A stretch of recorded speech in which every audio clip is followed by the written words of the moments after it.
United States of America, and to the republic for which it stands, one nation, under God, indivisible, with liberty and justice for all.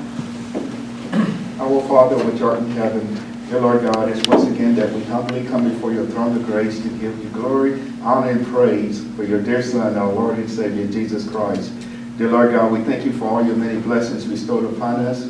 Dear Lord God, we ask that you continuously bless Mayor Pro Tem, our City Council, our City Manager, our City Attorney, and the department heads on tonight as we make the decisions for the betterment of all the citizens of Dillon. And we pray that in everything we do, we be careful to give your name the glory, your name the honor, and your name the praise. For us in Jesus' name we pray. Amen. Amen. Thank you. All right.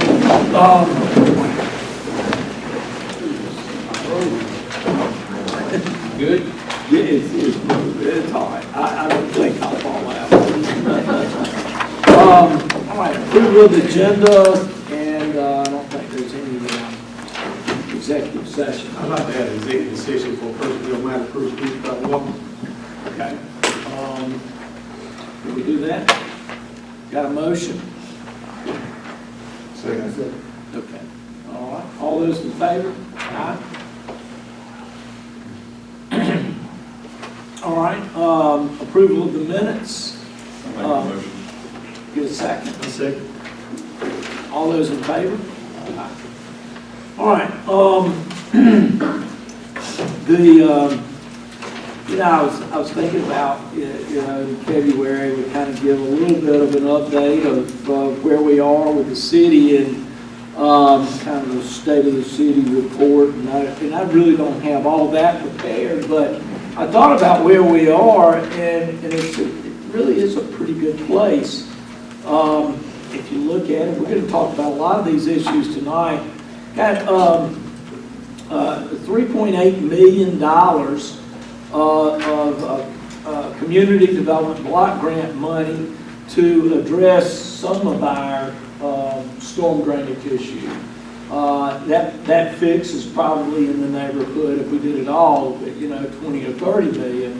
But that is a big, they came in, did the study, and prioritized which ones would make the most impact. So these are three of our top. One is Lucius Road, and we're going to go over these tonight. East Hampton and 6th Avenue and East Earl Street. So we also, as you know, we have the American Rescue money, and we've got some things that we're going to look at tonight.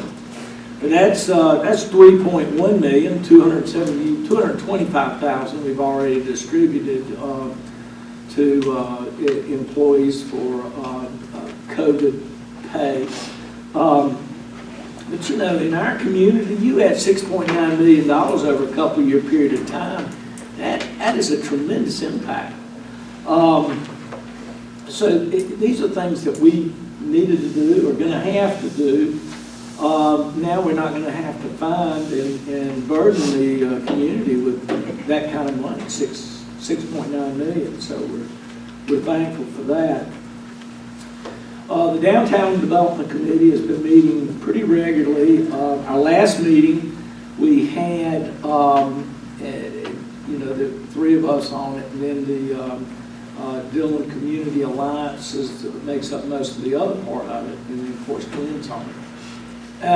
We had someone in talking about housing, new housing that may not be, we're not talking about 3,000 square foot homes. We're talking about 1,000, 1,500, maybe 2,000 square foot homes. And as these areas develop, so many of our jobs now are here, and they're great paying jobs. And they take their money and they go to Florence and Laurinburg and down towards the beach, and that's where they spend their money because that's where they live. So we really need, as we look at downtown development, we need to establish a place for people that make a good income to live in Dillon, so they'll spend their money here. I mentioned last time the golf course is ours. It's a great addition to our quality of life that we give to the people of Dillon. A very generous donation by the Johnson Foundation. We hope that we can go through and make some renovations there on the golf course side. The country club side is not ours. You know, COVID, I almost hate to bring it up because I've been wrong so many times, but COVID, this most recent variant, went through Africa in a short period of time, and it looks like that we're trailing off of that. I'm sure there'll be another variant. This variant is a little milder, but you know, one of the things that came out of this is, and believe me, I know people have suffered and died with this, but you know, we weren't ready to take advantage of the potential growth of the inland port. We as a county and maybe as a city. And this has given us some opportunity to develop a plan so that we can maybe get better ready as they get through this supply chain issue. I think that the port will become more and more busy, and that'll impact our community. Again, we want those people to live and spend their money in Dillon, so we've got to have a place for them to meet. Last thing, the father-daughter dance. And one of the reasons why I have a good feeling that we're in a good place with COVID, probably, I don't know, there may have 400 or 500 people. I think we sold over 700 tickets. So. 700 people. I was standing on my feet out there for an hour, and I thought I'd been there 3. but a tremendous participation, and it's just so good to see that. That's Dillon. You know, we see all this stuff in the newspaper, and the newspaper has to report what happens, but that is not Dillon. Father-daughter banquet events is Dillon. I wish that was part of our internet footprint instead of crime. But that's all I have. Well, if I can make one request, we have a visitor tonight from the Municipal Association, Heather Riker, who is on the agenda, but I'd like for her to Go ahead. prior to me, so when she finishes, she can go ahead and head back to Columbia. Sure. So Heather, welcome to be here. And you should have in your packet, folks, this information. That's what she'll go over. Good evening. Thank you for having me here today. So I am the Director of Risk Management Services at the Municipal Association, and I'm responsible for administering the South Carolina Other Retirement Benefits Employer Trust, or SC Orbit. It is a trust that was formed back in 2008 to allow cities to advance fund their liabilities related to other post-employment benefits, or OPEB. So first of all, what are other post-employment benefits? Well, those are most commonly retiree medical and dental, but it could also include vision, prescription, long-term care. And for many years, those were historically paid as you go. So they were paid when someone retired rather than during the working lives of the employees. For example, like you're doing now with the state retirement system, you're paying into the retirement system for your active employees, and then they receive a benefit in the future.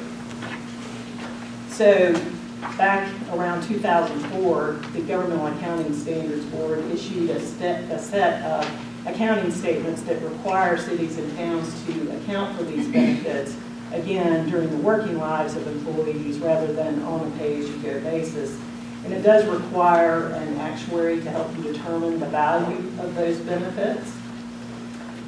So an actuary would be involved in determining those values, and they're going to look at various assumptions in their calculations for the benefits.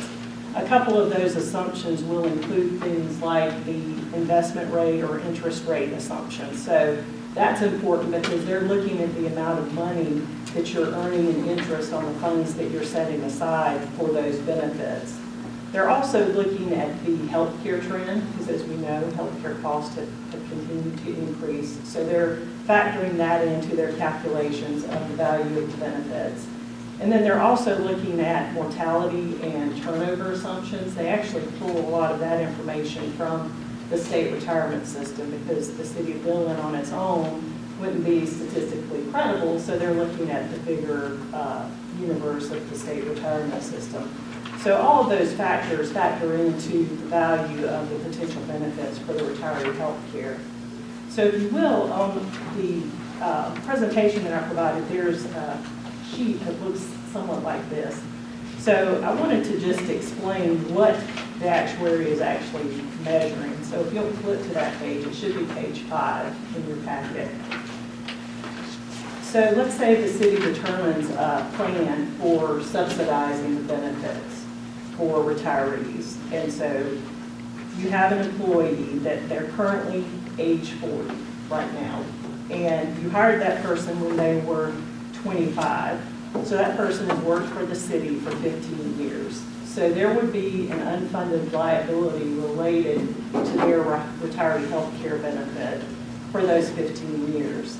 And then once the city has implemented the benefit, the actuaries would have to use an assumed retirement date for their calculation. So in this case, they're assuming that that employee would retire at age 57. So they would work an additional 17 more years from now. And then in this particular example, this particular city agreed to fund retiree health care benefits for the remainder of that employee's life. So from age 57 to 83.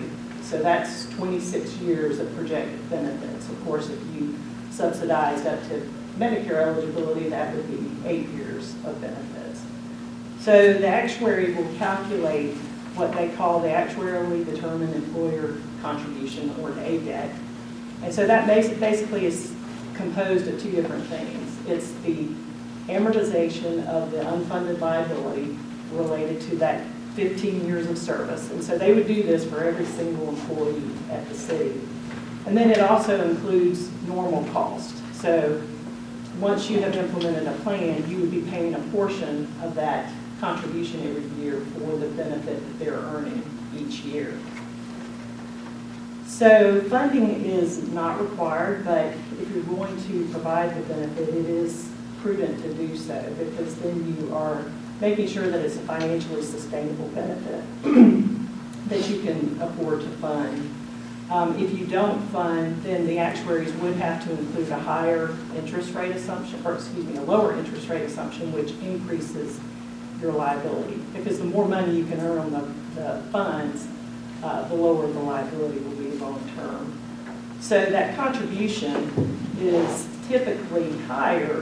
The ADEC is usually about 3 to 5 times higher than your pay-as-you-go cost, and I'll come back to that, but I'm going to show you another graph. GASB recognizes 3 types of qualified contributions. So the first is you're either paying the benefit directly to the beneficiary, the retiree. Most cities don't do that. They pay the premium to, for example, the state health plan that you participate in.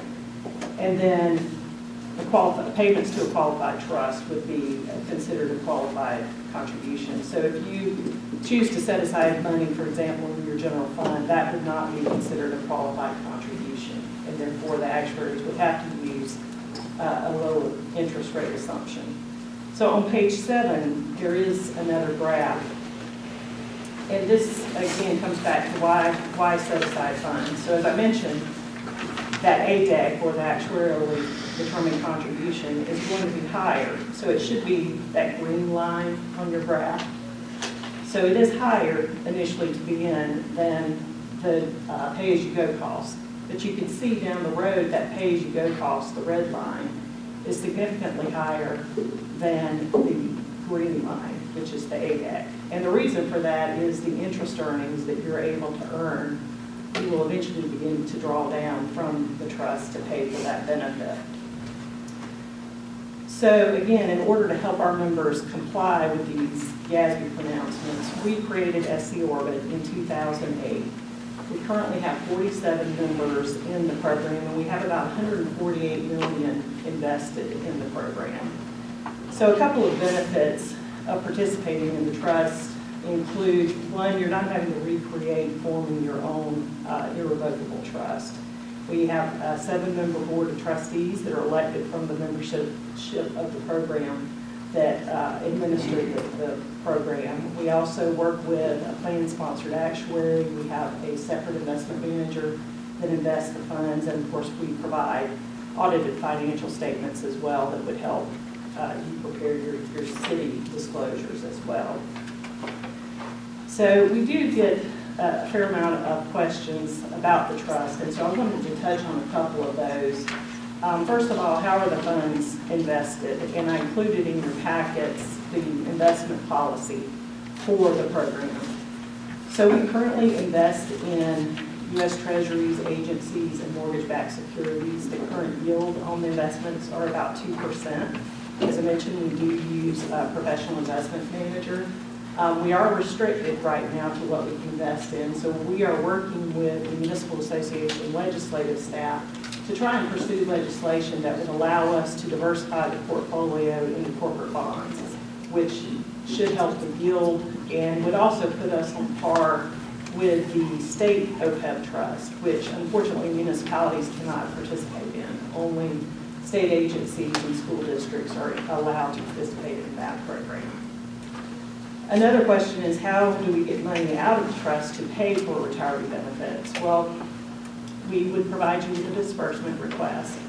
Most members, however, when they initially start participating in the program, they will pay their annual actuarially determined contribution minus any actual benefits that they pay on behalf of the retiree. Because again, you're going to continue paying those to the state health plan like you would before, but those are included in that ADEC.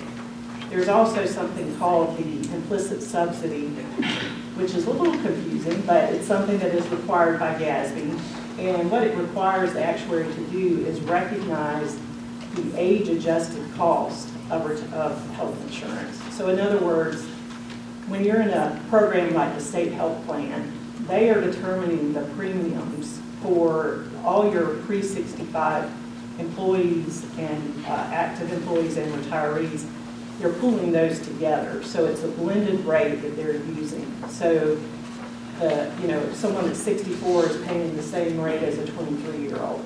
So the actuaries have to recognize that generally retirees are utilizing the healthcare system more than active employees, and so that gets recognized into their calculations. So you can actually subtract that implicit subsidy as well from what you would contribute into the trust.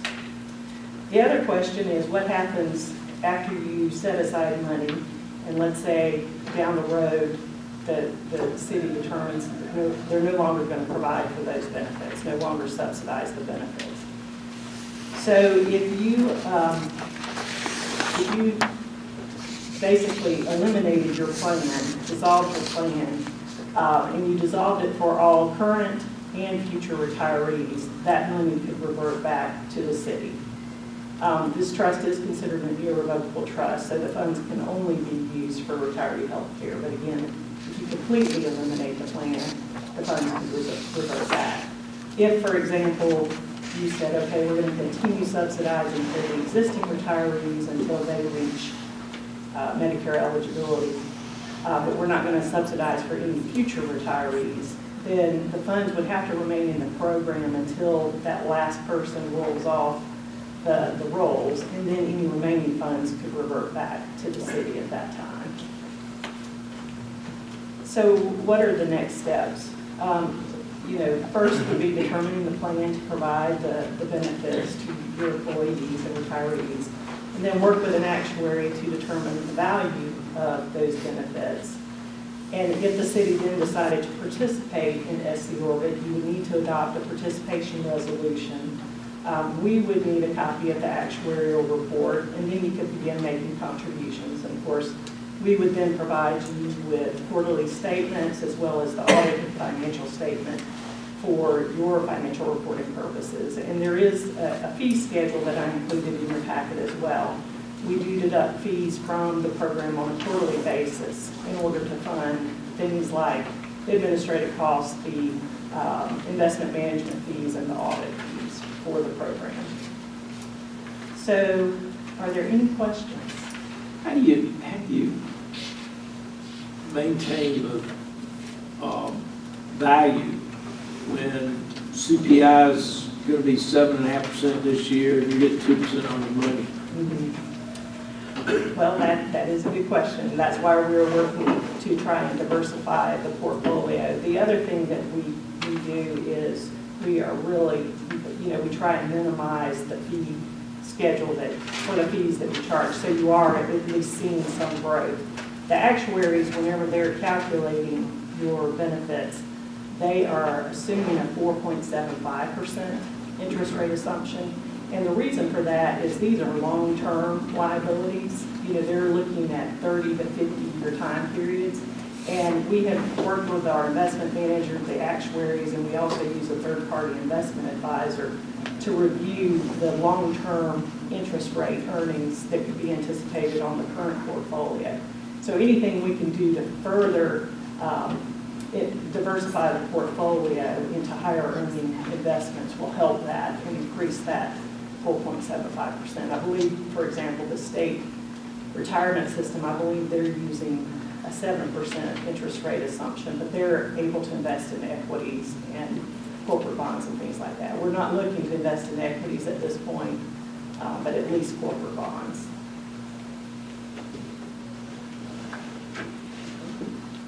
Thank you so much. Appreciate it. Thank you, Heather.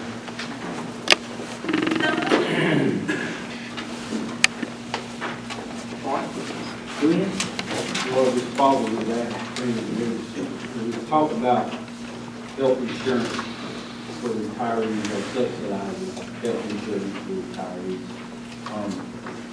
And Heather is still here. Right now we're not funding that at all, and we don't offer that. If that's something we want to do, when we do have to hire an actuary to be done. Then they'll come back, as Heather said, and they will give us a cost for that.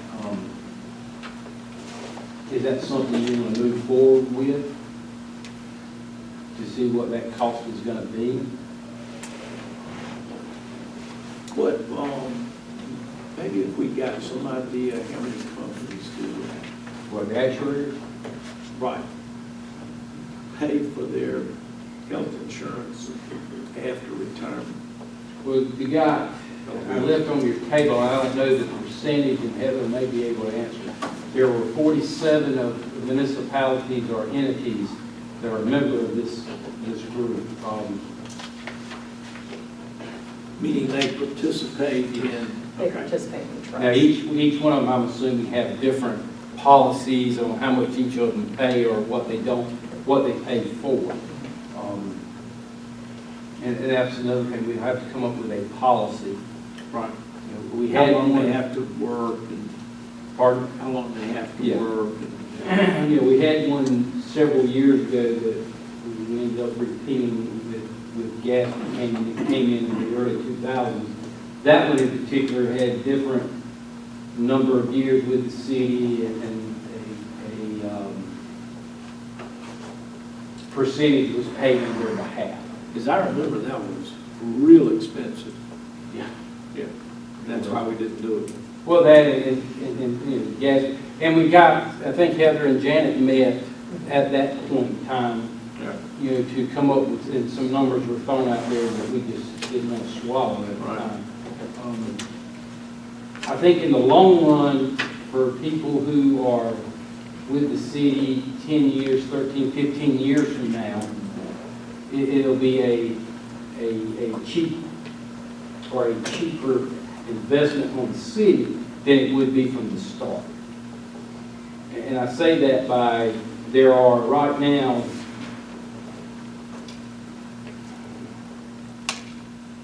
one, two, three, four, five, six, 7 people, not counting police, 7 people who could retire today with 28 or more years with the city. If you include the police, there's 2 more of today, so that's 9 people that could retire from the city. So we average, what is it, 500, let's just say $500 a month is what the health premium costs. Bring that to 10, that's $50,000 a year that the city would have to pay, plus some extra costs, because that would be $50,000 more dollars a year as of right now. That's paying as you go. not Yes. paying in Yes. Yeah. What's it cost to hire an actuary? There are, on the fee schedule that I provided to you, I there's a didn't see that, I breakdown. missed that somewhere. They do have basically a flat fee, and then they charge a per employee fee. You know, depending on the number of scenarios that you need them to run, it's probably going to be in the $3,000 to $5,000 range. A year? Well, every other year they require, once you, if you decide to fund the benefit, they would require you, it's not the actuaries that are requiring, it's actually the Governmental Accounting Standards Board. You would need to report that and update it every 2 years. And then in the interim, there are also some actuarial calculations. It's not a full-blown valuation that would have to be done as well. And those are a little cheaper, but it's required for financial statement reporting purposes. But Heather, it is a shared cost between the employee to the employer. It's a shared cost. Well, that's up to the city, how they choose to do that. Some cities will fund a set benefit, maybe $200 a month. Some will fund the full cost up to age 65. It really, you know, Glenn mentioned this, there are 47 members, and Yeah, 47. there are 47 costs. different types of plans. I will say consistently, they generally are looking for long-term, recognizing long-term service with the city. So I don't see a lot that are providing subsidized benefits, for example, after 15 years of service. It's usually somewhat aligned to the criteria for the retirement system, like 25 to 28 years of service required. Right now, they can continue to get that insurance, but they pay for it. They would Kind pay of like 100%. us. Yeah, they would pay 100% Yeah. as of right now. How many employees we have in the city? We're around to 85 85? full-time. And you said how many is at the retirement plan? 9? 9, yeah. I think it's something that's doable that we could, you know, look into and, you know, $3,000 to $5,000 to hire an actuary or get an actuary to see what it would cost the city. I mean, I think that's something that, personally, I think we owe the long-time people who work for the city, who've given their life to us. And you ain't talking about 9 people, but, you know, I don't know if you. Well, I think if you did that, that would give you an idea of what it's going to cost. Right. Without doing it, you're not going to have any idea of what it's going to cost at all. I would say if they invested their working career into the city, I think we know that much to see exactly what the cost would be. I see our neighbor, city of Marion. is- Yeah, they've been on it probably from the beginning, haven't they, Mary? They've been on a while. Well, I just think from a benefit perspective, it's something we need to strongly look at. would you, what's the step, Heather, I guess? Actuary, then policy, then actuary. Well, you need to have some idea of the type of policy that you want to recommend in order to give the scenarios to the actuary so they can start calculating them. I think you had mentioned you started working on some of those, because you really have to have that in order to determine if it's a benefit that you can provide long-term What's that time frame? to get Get the the report. information back to us from them. Usually it takes them about a month to 2 months once they receive the information from you. And they're going to need basically, all of the information, for example, you provide to the retirement system, the employees' information, their hire date, the city, length of service, that kind of thing. Are these contracts, are they protected contracts, or Glenn can get copies of them?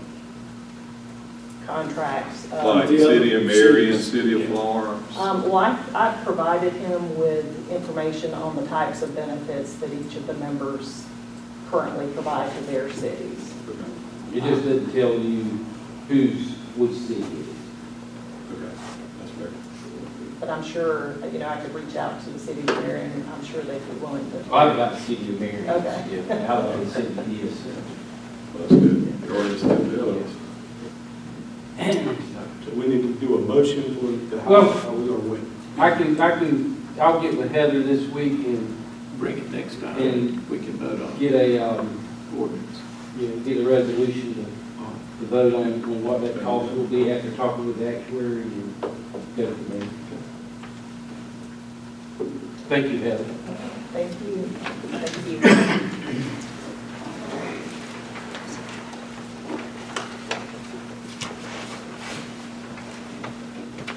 You brought up, American Rescue Plan a couple of weeks or so, and then getting your packet for this week. I provided you with recommendations that I was making on what we could do with the American Rescue Plan. Now, I think since the last time we met, I don't remember if I mentioned it in January, it may have been after our meeting in January, that the Treasury Department came out, and I think I emailed all of y'all that. It was a large file. I know you didn't read it, so don't feel bad. Every word. Yeah. But they changed rulings on how you can do some things. And one of them was what was known as claiming revenue loss. Originally, you had to fill out this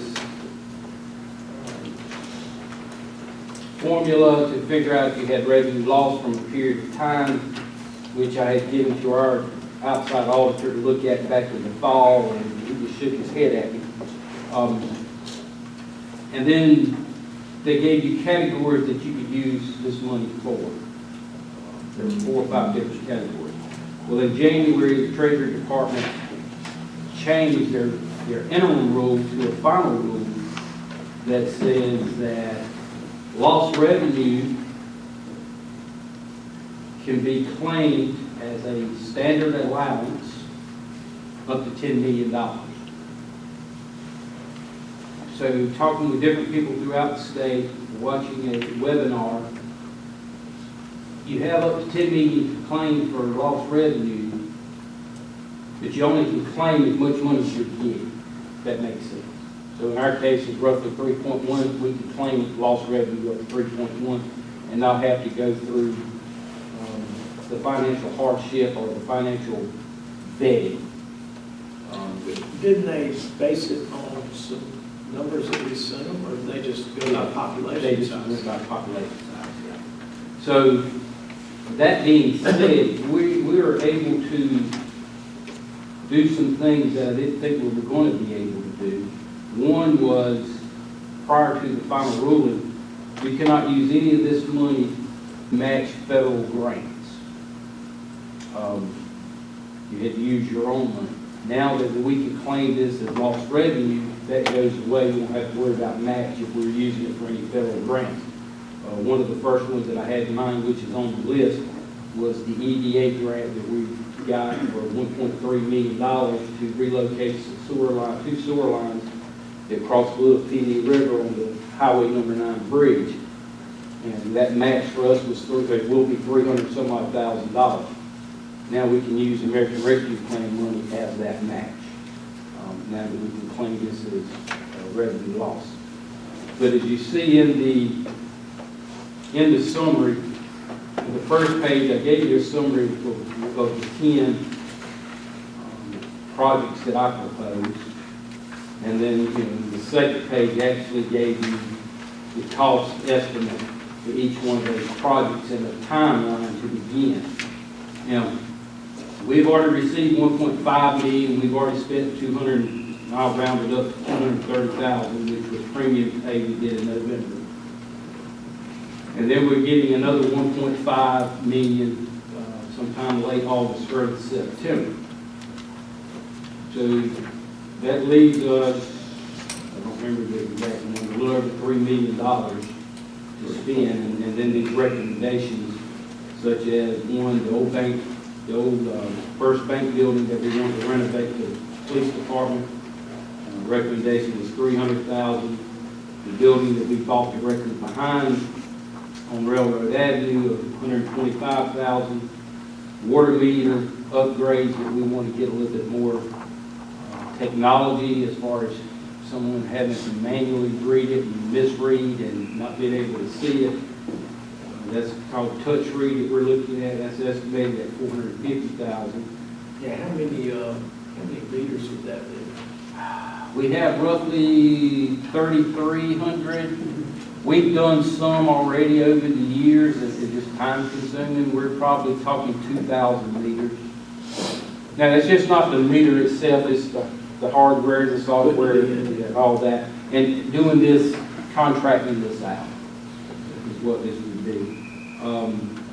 We've talked about stabilization grants. We've talked about the farmer's market, doing things downtown. I put in here $200,000. I put in here $205,000 for a roll-off truck that we need to replace, that we can use this money for. A roll-off truck is what takes our sludge to Bishopville. Also, it's a truck that we use to pick up certain dumpsters that we have throughout town that we run out for demolition and things of that nature. I put in here $150,000 to purchase a used residential garbage truck, because the used one we got very seldom works, and the new one we just bought, we have to take it down for current preventive maintenance. We don't really have anything to back it up. A brand new truck, as you know, was well over $200,000. Got in here $600,000 for recreation projects, which include lighting at sports complex, or to redo lighting at the sports complex. Developing the 40 acres that we purchased here behind the Wellness Center, neighborhood park upgrades and splash pad. The vast majority of that money would be used for relighting the sports complex.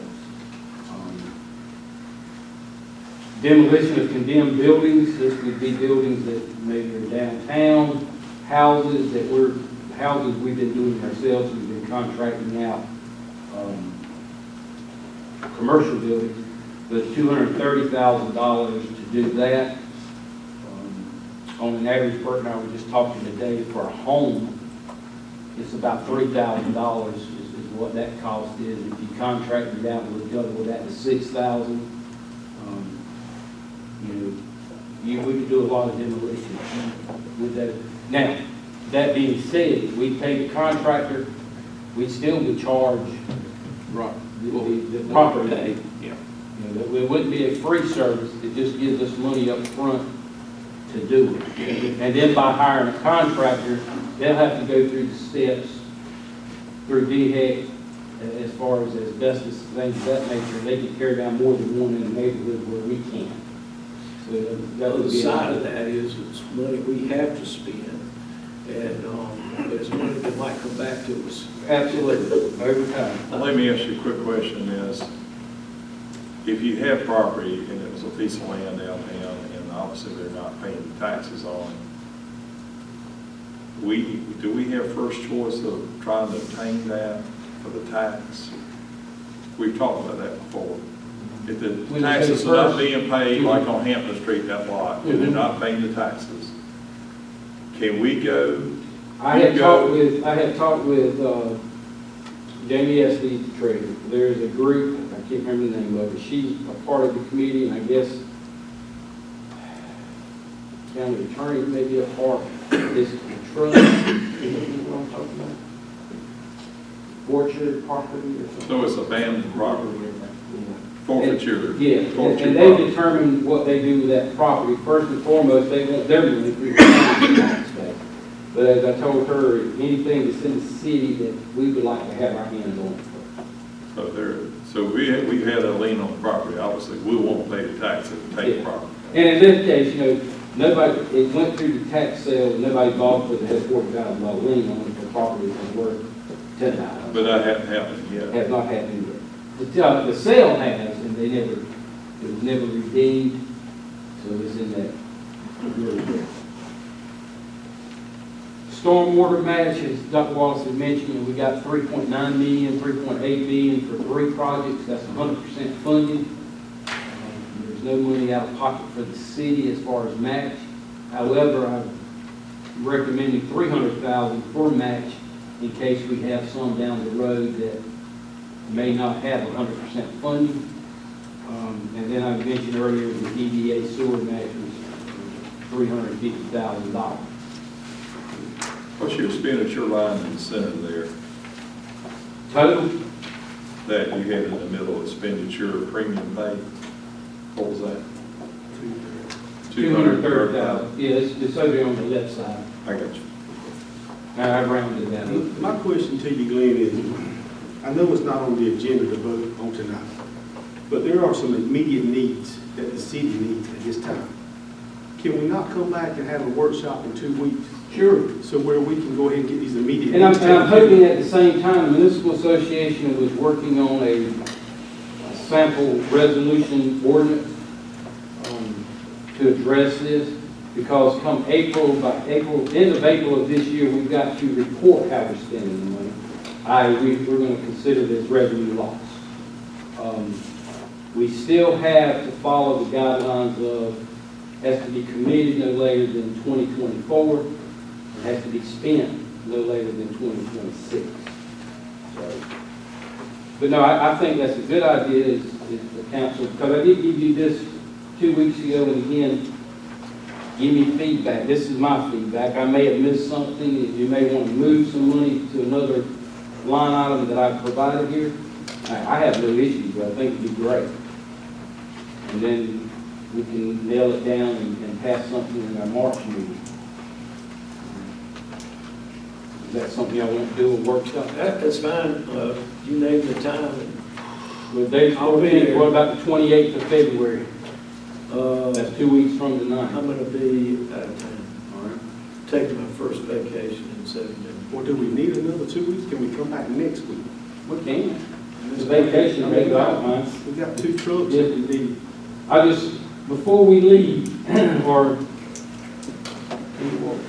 I'll see if this is available. We got 2 trucks over here that we don't need to buy from. But we got to have a backup, but we don't know what. Yeah, February 21st. Look on your calendar. That needs to be done, garbage truck and then roll off. Well, I mean, there's no telling when we would get these things. Well, that's what I'm saying, is we can be looking 6 months out. It could be, yeah, it could be. Janet's gonna check on, see if it, not the. But in the meantime, can Bert be looking at some kind of, internet service that shows used garbage trucks? and- I think you've already done that. I've already been looking at it. You already looked at The it? problem is, as you well know, with everything else, stuff's hard to find. I mean, the used market is more popular than the new market because, the availability is just not there. I was doing that today. And, if we break down now, we'll be down. They're not saying nothing's wrong with our. Right. No, it's We a just great don't have thing. nothing. As you well know, something can happen today, a cylinder blow out, and the problem is, when you work with heavy equipment now, or any equipment, you may not get your part. It may sit there a month before you get it. That's what we're running into. She's gonna check on that date and let us know. If we can't meet here, we can meet at City Hall. I don't know what we're scheduled here. But we'll do that. And so, but, give me some feedback if you want, between now and we meet. So I'll have some idea to move some things around if need to. On the agenda tonight, we have a resolution that we have talked about before on removing that island on East Main Street between Family's Force and King's Pizza. All right, I was trying to get an idea of where that, I understood it to be the turn down the stoplight. Well, you've got it, it's not so much an island, but I thought that's what was obstructing the traffic, was when you turned at the stoplight, if you would run over. Right there, You talking about the plant on the Corner of- corner? right. And we That, talked- that is an issue, but we had talked several months ago or a year or so ago about removing this one. And there was discussions about doing some kind of different traffic pattern. I told you then that the state said that the traffic pattern had to be the same as it was across the street, which meant was you couldn't change the traffic lanes, but we could take the medium out just as we did on the east side of 301, which the state has permitted us to do that. But just before I can do it, you guys got to approve for us. Is there a sign in there that says, welcome to, is there some kind of No, sign? there's nothing in that. There's nothing in that but vegetation. Which one you talking about? In the middle of the road, just vegetation. There's trees up there.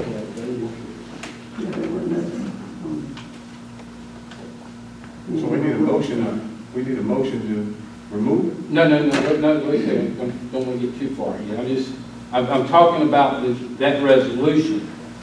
But with that, we also had talked about in council and also in our committee meetings in the beginning about the planters now on Main Street to take out some of those.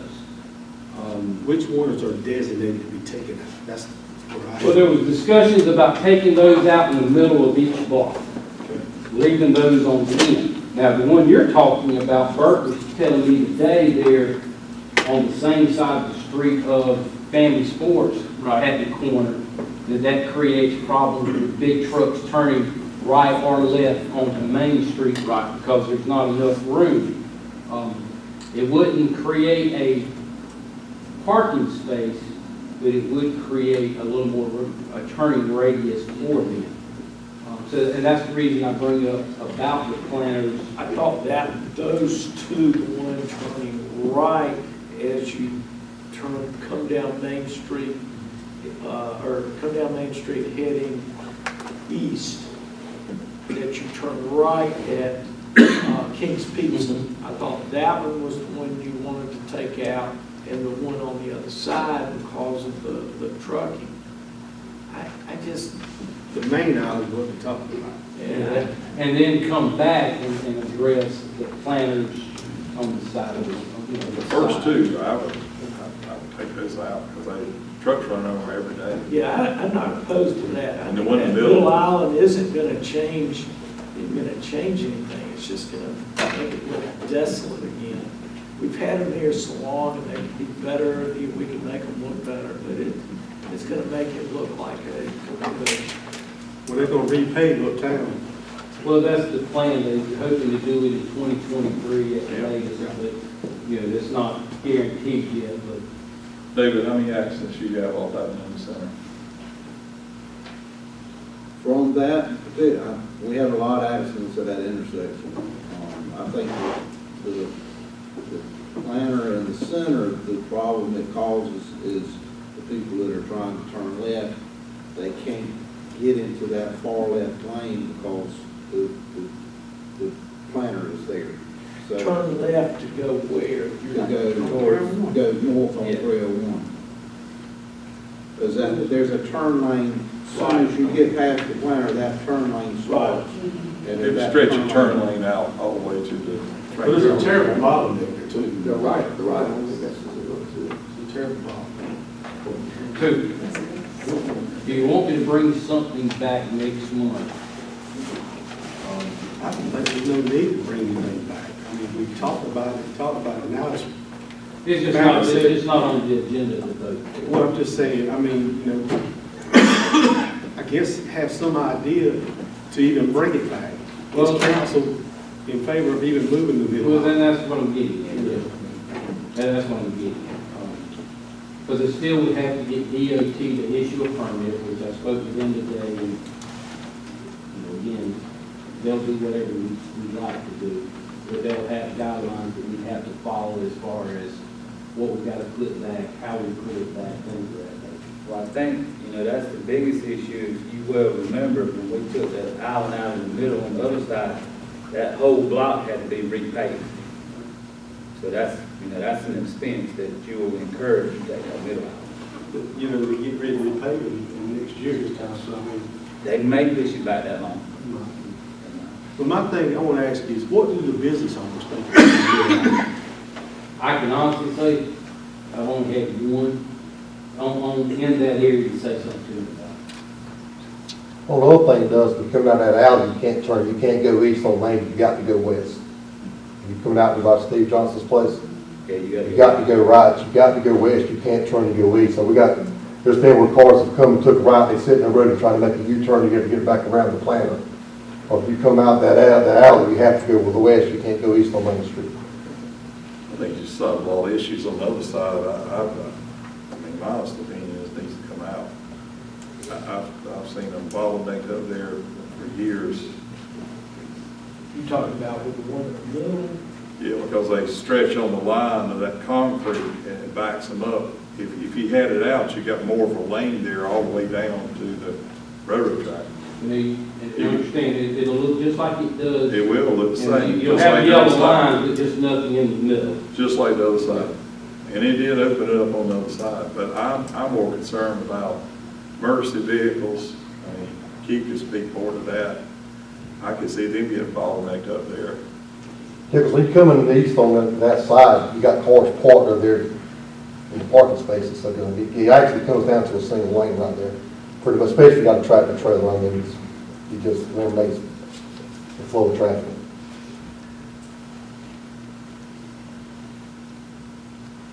You said you want to bring something back next month for removal of the planters in the middle of each block. Or is that something y'all want to talk about? Well, we voted on taking some of the planners out there, we talked about. We talked about it at the committee. Yeah. But do we need to do this tonight? Well, it's on the agenda, so. Well, on the agenda is to move the That center aisle on. We can Well, vote. yeah, You you don't vote get on that. anything done, you ready to go with that? If y'all If it vote yes. passes. It's just now I'm talking about the planter. Gotcha. That, We'll come back with that next time. And Yeah. We'll vote on, call the vote on. well, that's on the agenda, we'll get planner under one of the resolutions. If you don't mind, I would like to know actually which planners we're talking about. I know you're talking about down on King's Peak on both sides, I understand He's that. talking about all the ones in the center. I know the In the main island. first in the two center. off of Main Street on the right and left side. Okay. And everything in the middle, Okay. all the way down. I think that, And off of Railroad Avenue, was to anything off the main drive. They want to leave the corners. That's the consensus, isn't that correct? Say again? They want to leave the corners. That's Well, there's the- been discussions about leaving the corners, but taking out the middle one. I understood that the main thing is not so much taking the planters out, but taking the trees out that are planted in between the planters that are in the sidewalk. And we talked about that as well. And we walked out one night at the committee meeting and looked at all of that. Because that would open up the face of your I building, really so think signage before could we be put up. start taking those things That's the out, reason I'm talking about. we need to have somebody that has a long-term, we need to agree on a long-term plan of what we're gonna do with downtown before we start destroying stuff that we've spent $2.7 million on 15, 20 years ago. And I just, if you want to take this planner out, it's on the schedule, I'll call the vote. All those, No, we got a new Talking about the motion. main- talking about the main Oh, planner. you're in your. I'm in my- All right, yeah. all right, go ahead. You're just talking about the main island. We just talking about the main island right now, Nothing on else. this one, Yeah. on the resolution. Last thing I have is Tina has been getting requests and along with code enforcement and police department of groups and individuals wanting to use the South Plaza area, close the road for parties, class reunions, things of that nature. Then we got a request this past week of closing Main Street as we do during the Celebrate Main Festival. We have no policy to allow it, and we don't have a policy not to allow it. So I can't have the chief who has to sign off on road closures. I can't tell him to sign off or not sign off because we don't have a policy on those kind of things. So we need to come up with a policy. I can come up with a policy if that's something you want to do. Now keep in mind, Are you talking about leasing downtown? no, not leasing. Folks want to close the street for events. And by doing that, Railroad Avenue is a city street. We can do that, and it's a small area, it's not that big of a deal, very little manpower is needed. But when you're talking about closing Main Street for 3-4 blocks, which is a state highway, their liability becomes our liability. Correct. And then we've got to determine if we're going to do those kind of things, what are we requesting the folks who are requesting these closures for an event? Are we going to, what do they have to do to get it closed? What do we have to do to make it happen? And just 5 things that I had put down was, when you're talking about things like that, you're talking about traffic control. You're talking about litter control. You're talking about the number of hours that it would be closed for.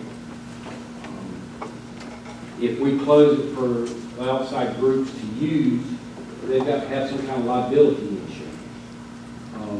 Wouldn't we have expense involved in it? Pardon? We wouldn't have expense. Well, You're talking about making that expense up. Yeah. Then there's insurance that they would have to have. I think it's, what, the minimum, $1 million or $2 million? $1 million. And then the cost, how we're going to pay for, who's going to pay for it. When you talk about closing a lot of spaces, that does create a headache. We do it one time a year, but it is a city-sponsored event, so we're doing that. I think that once we come to something, i.e. the farmer's market area, get that developed, that will open up doors to do these kind of things. But right now, we have no policy in place, and I just wanted guidance from council. Do you want me to do a policy? Do you not want me to do a policy? Or do you want me to say, don't worry about it? I think to head off a potential problem, we need to have a policy. But I don't think any policy should include closing Main Street. I think that we are potentially opening ourselves up for all kinds of people to come in and do whatever they want to do downtown. I think if we want to develop a policy to do that right there at the city complex, which would be the plaza. Police station's going to be right there. Maybe we could develop a policy of that. I don't think we ought to include. And that also doesn't affect businesses. Correct. Like, You can Main Street. infringe on business, I think you got an issue. Yeah. I mean, obviously, the municipality has been doing that, but the point is, I think a lot of people are agreeing with what we're doing. Well, I say we get the You get policy. the private Go back to the businesses. policy as far as the plaza, because a lot of these, when they hear $1 million liability, even though it's not that, It's not that expensive. most of the people that want to rent, want to use it, don't want to have to do anything other than use it. So I think that. And I will tell you, in Lida, we suggested they have to submit a proposal, they had to lay out certain things. You just can't, like you said, just let anybody come do I it. think So that should include your cost for police, extra police getting overtime, cleanup getting overtime, liability.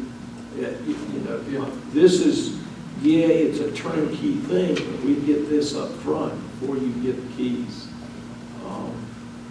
I mean, right now, the groups are going partly through Chamber of Commerce, they have some of these events enjoying. You, Well, that's in joint with the city, yes. so why would it make any difference if they went to the chamber, their members of the chamber, and asked for an event to be done in the same way that you're talking about? Because it's not joint with the city. That's what he's Well, saying. we're not joint with the Chamber of Commerce. We do joint things together. I'm just saying How that you if celebrate a business things went together. through the chamber, and then they asked, the chamber asked you if they could have an event, you don't have a problem with that. If it's a chamber If the event. chamber is putting it on with the city, I have no problem. Okay, I got you. I mean, and that's what we've done in the past. How you celebrate May, the farmer's market, things of that nature. I just No think, difference with DCA. We do those in conjunction on those Friday nights. Down at the I south think side. that's the leadership. I always believe, I just think you have a lot of issues you go any further than that. Then, Yes, sir. on a, say that you did want to have something, okay, they would have to get with you or somebody with the Chamber of Commerce to have something, and then they have to come up with a thing saying they got $1 million insurance. Talking about at the South Plaza area? Yes. That'd probably be something in the proposal, and then I think they would sit down with me and probably the police chief to kind of figure out number of people. I mean, nobody's gonna know, the number of people, so we can determine, you know, how much traffic control and that kind of stuff there. So, will it make any difference if the sheriff's department? So you saying that they have something down in the South Plaza? They have these things on Friday night. We don't have no numbers on that. We don't know what they're gonna do, so how you gonna put a proposal on somebody else We that's don't, gonna have that's what I just said, and you can give us a number, we don't know what it's gonna be. I'm saying, see, their stuff is getting bigger and bigger. But you're in a, you know, if you're doing it there, you're in a smaller area. You know, 1 or 2 police officers may, you know, may be fine, because you're in a smaller area. You know, in some cases, 1 is good, we've done that before. But I'll come back with a policy and, you know, But those events are joint with the city though. yeah. I don't think it should be any different from that. It would need to be joint with us. I just think you open up the door, you don't need to open up. You got your direction? Yes, sir. Okay, thank you. I do. I think that's all I have at this time. Okay, Pat Laird from the Dillon County Health Initiative Farmers Market. Did you do the finance report? You know what, we skipped it. Go ahead, Pat, you're up there, and then we'll go back. I'm sorry. Janet anxiously awaits. Well, I'm glad to be here again this evening. I really don't have anything else to report. We did meet with Lisa and with some members of the Alliance, and we discussed the orientation on that property. And so that was, I was just here really if anybody had any other questions that they had about this. What's the orientation? Do what? And you said y'all discussed the orientation of the property. Can't hear you. What? You gotta turn Oh, around. I'm You gotta read your lips. When you get our age, you're gonna have that That's too. right. When you get our age, you got to turn around. I'm with you, That's girl. not as old as I am. Y'all talked about the orientation of the structure. Of the structure, Can yes. you explain what y'all wanting to do or how you like Well, to see it done? you know, we've talked, in the actual plan, it was, the building would be on the back along First Avenue. And then we said, well, that might not be good because the back of the building will be on First Avenue, and it kind of blocks everything off, and it's not welcoming. And then we talked about turning it the other way, and so the building would be on the alley, and the lanes would be going out toward Harrison. Hampton, thank you, Hampton. What square footage footprint is that? Oh, gosh, what Any did we idea? say the last time? 75 by 110. Thank you, 75 by 110. 110. Now, since I met with Pat and Johnny late last week before last, I think it was the day we met with Lisa and and that to think about in their scheme or their plan, they were looking to have restrooms and things of that nature within this facility. And I proposed to those ladies that when we got the buildings we bought to do similar the same thing, why duplicate? And it could save them some money on their side and utilize ours for those purposes, because that's what it was there for. So, And we were, we had a community room in here, and if that can be incorporated somehow in that other building. The only reason that we thought a community room would be good was if people wanted to have some other programs, some small programs, and Dr. Wallace, we also are looking, to do some nutritional things too, and have a place for a small group, to meet. There's a little bit more interest in that. I've got the hospital looking at it, and I know she's part of, your organization as well, but some of the doctors looking at having some kind of organized nutritional counseling, exercise counseling. We've got an opportunity to do here at the Wellness Center, which would be probably a better fit. Maggie's old office, is there someone in that? storage. Yeah, and that's right. Hopefully we're going to build swimming pools going out to the swimming pools, so are going into the swimming pool, it'll be an indoor swimming pool, but there's a lot of interest in that, and then even ultimately to bariatric surgery.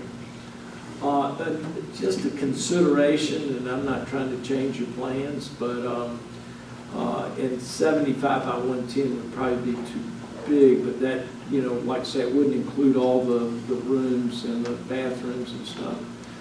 If we gutted one of those buildings between Main Street and the alley and built that in there, so it'd be not only your farmer's market, but a throughway to the buffet field out there, or whatever we're calling that. Just a thought, might be something that, Go ahead. Could I ask you a quick question? You mentioned before about the building that you were looking at doing, and that it would not have a commercial kitchen in it. Right. Now, I guess y'all have already looked at the possibility of putting a commercial kitchen. Well, I've had some people call me and ask me, so I just wanted to know if that's a possibility, since Then, my biggest problem is that you have to have somebody to be there all the time to open it up, to make sure that it's clean, that it goes along with DHEC's regulations and that kind of stuff. They have a commercial kitchen in Marion, and I'm not sure how much that commercial kitchen is used. we really don't have one. We don't even have one out here, so I was just wondering. There's a big use for it. One is cost per dish. Yeah. like $500 a foot. Oh, yeah, I know. It's really expensive. And Dr. Wallace, if I can mention, and this Pat, the Dillon Free Medical Clinic, they work with like diabetes and nutrition and often get grants. So that may be something that, because I know we've got diabetic grants in the past for like nutrition for people with diabetes and things. So it kind of sounds like there may It kind of crosses be. over, but the patients at the free medical clinic can't have any kind of, they don't have any kind of insurance at all. They're just working for.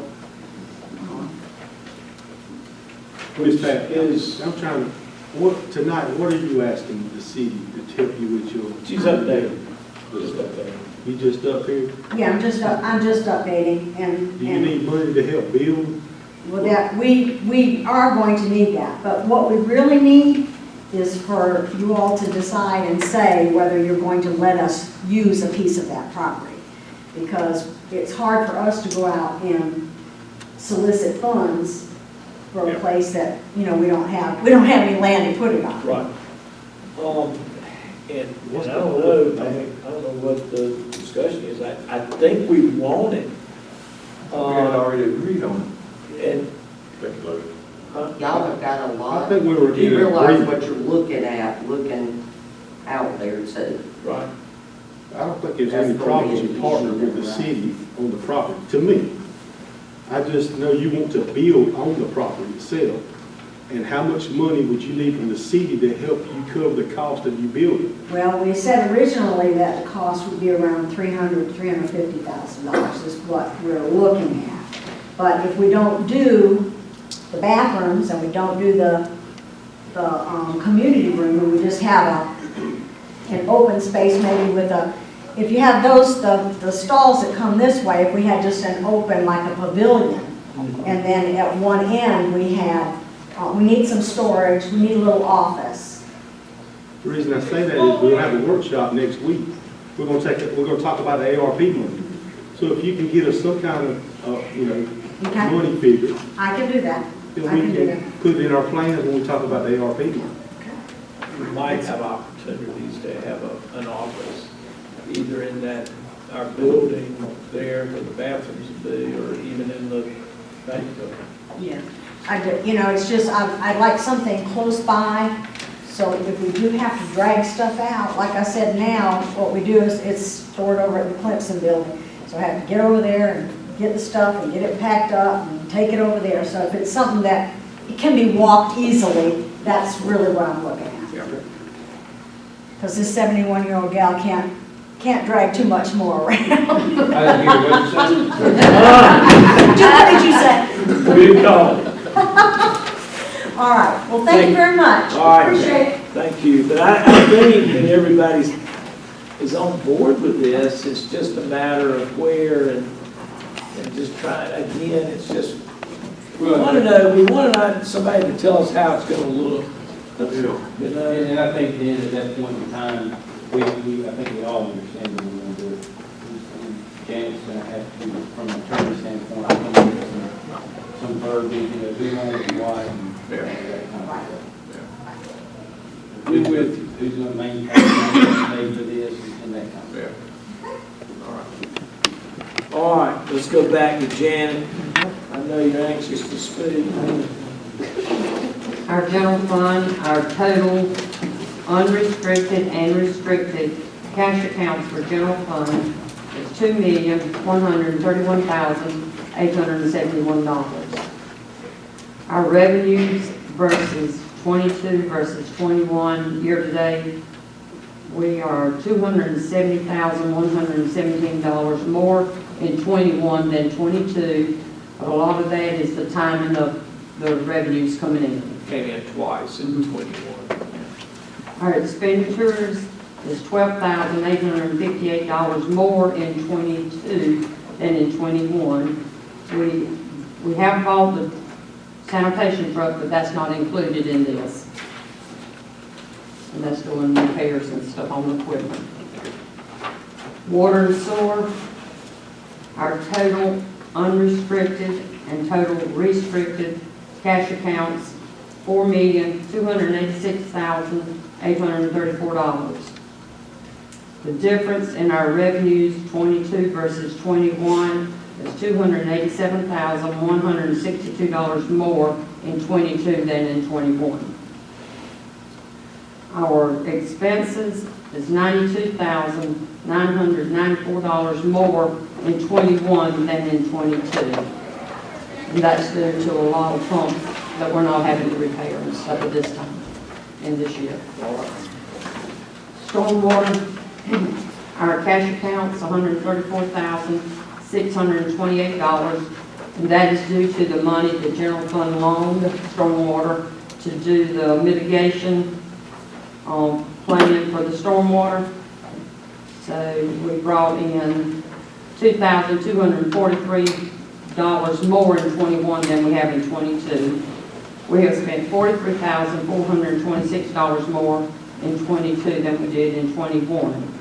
We have, as of today, we have completed the $240,000 on the mitigation plan, stormwater plan, And we're applying to get our funds back on that.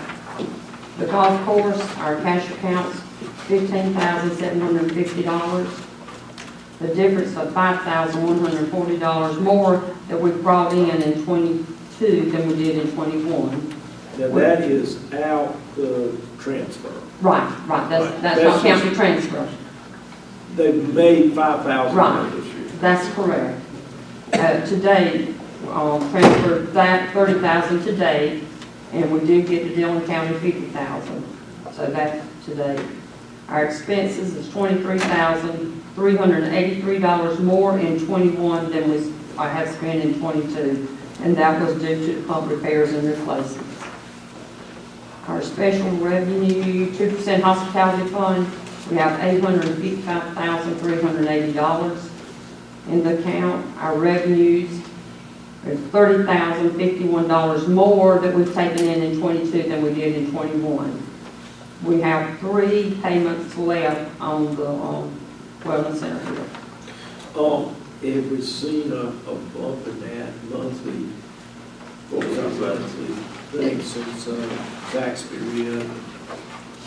I'd have to look at that. I know we've gotten more in.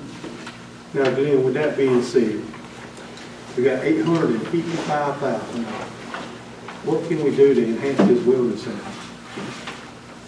What are some of the things we could do? Can we put new equipment in for weightlifting and stuff We like can do that? that, we can. I mean, the reason I say it, the money just sits there every year. And I was looking at it today, we average, let's just say we average $60,000 a month. What? We average about $60,000 a month in revenue. The next 3 months, we'll be at $1 million. The next 9 months, 1.2, 1.3, paying our payment again in January would be close to $1 million again. I mean, there's some things, again, we can use this money as well to do tourism-related kind of stuff. Right. Well, But to answer your question, go ahead, I was going to ask Dr. Ross. He may mention a meeting or 2 meetings ago about the entrance ways into the city, on how to get them back to where they need to be at. I think that's something we really need to look at. That'd be a good idea.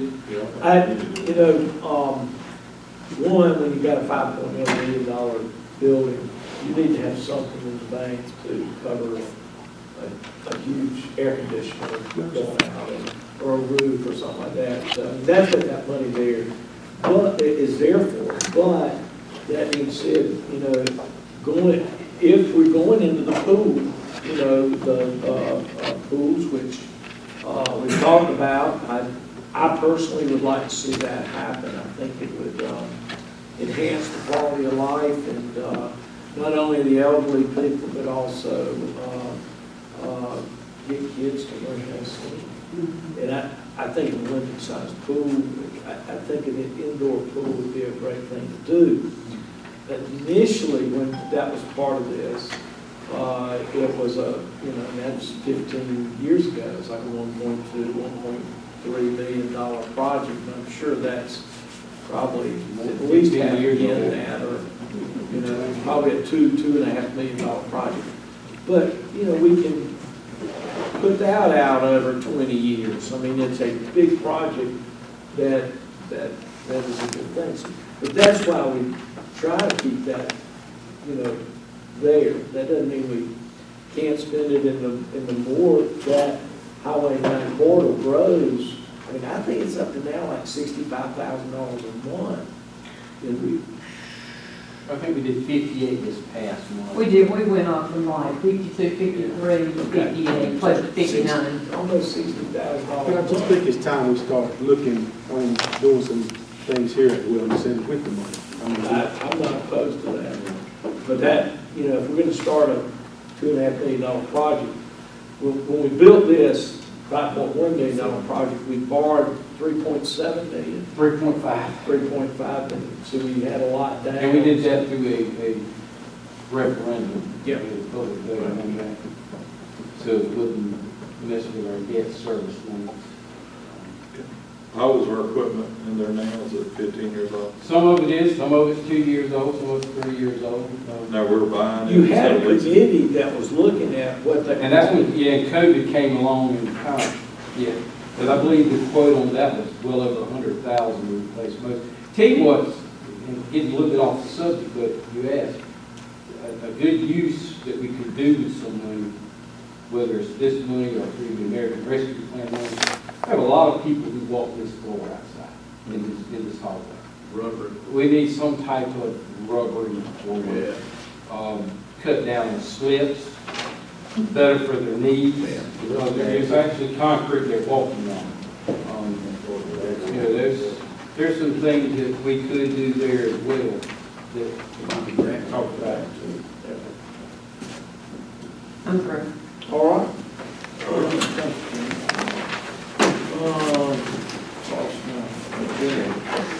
You spend individual Dillon Community Alliance. Bouncing all over the place. I wouldn't want to leave her out. Good evening, Rent's passing out some information that y'all requested. I request. Lynn requested some financial. This is an unaudited copy of this information. So, and our financials are currently undergoing audit through our accountant. And so I would appreciate it that at the end of the meeting if I get these back, please. I'm going to try to be brief. Y'all all have the report, the proposal that I have supplied to you. Glenn sent back a couple questions. One was the financials. I did provide that. Let's see. And then the other question he sent to me was, what is our plan if a grant recipient only completes 20% of their proposed work plan?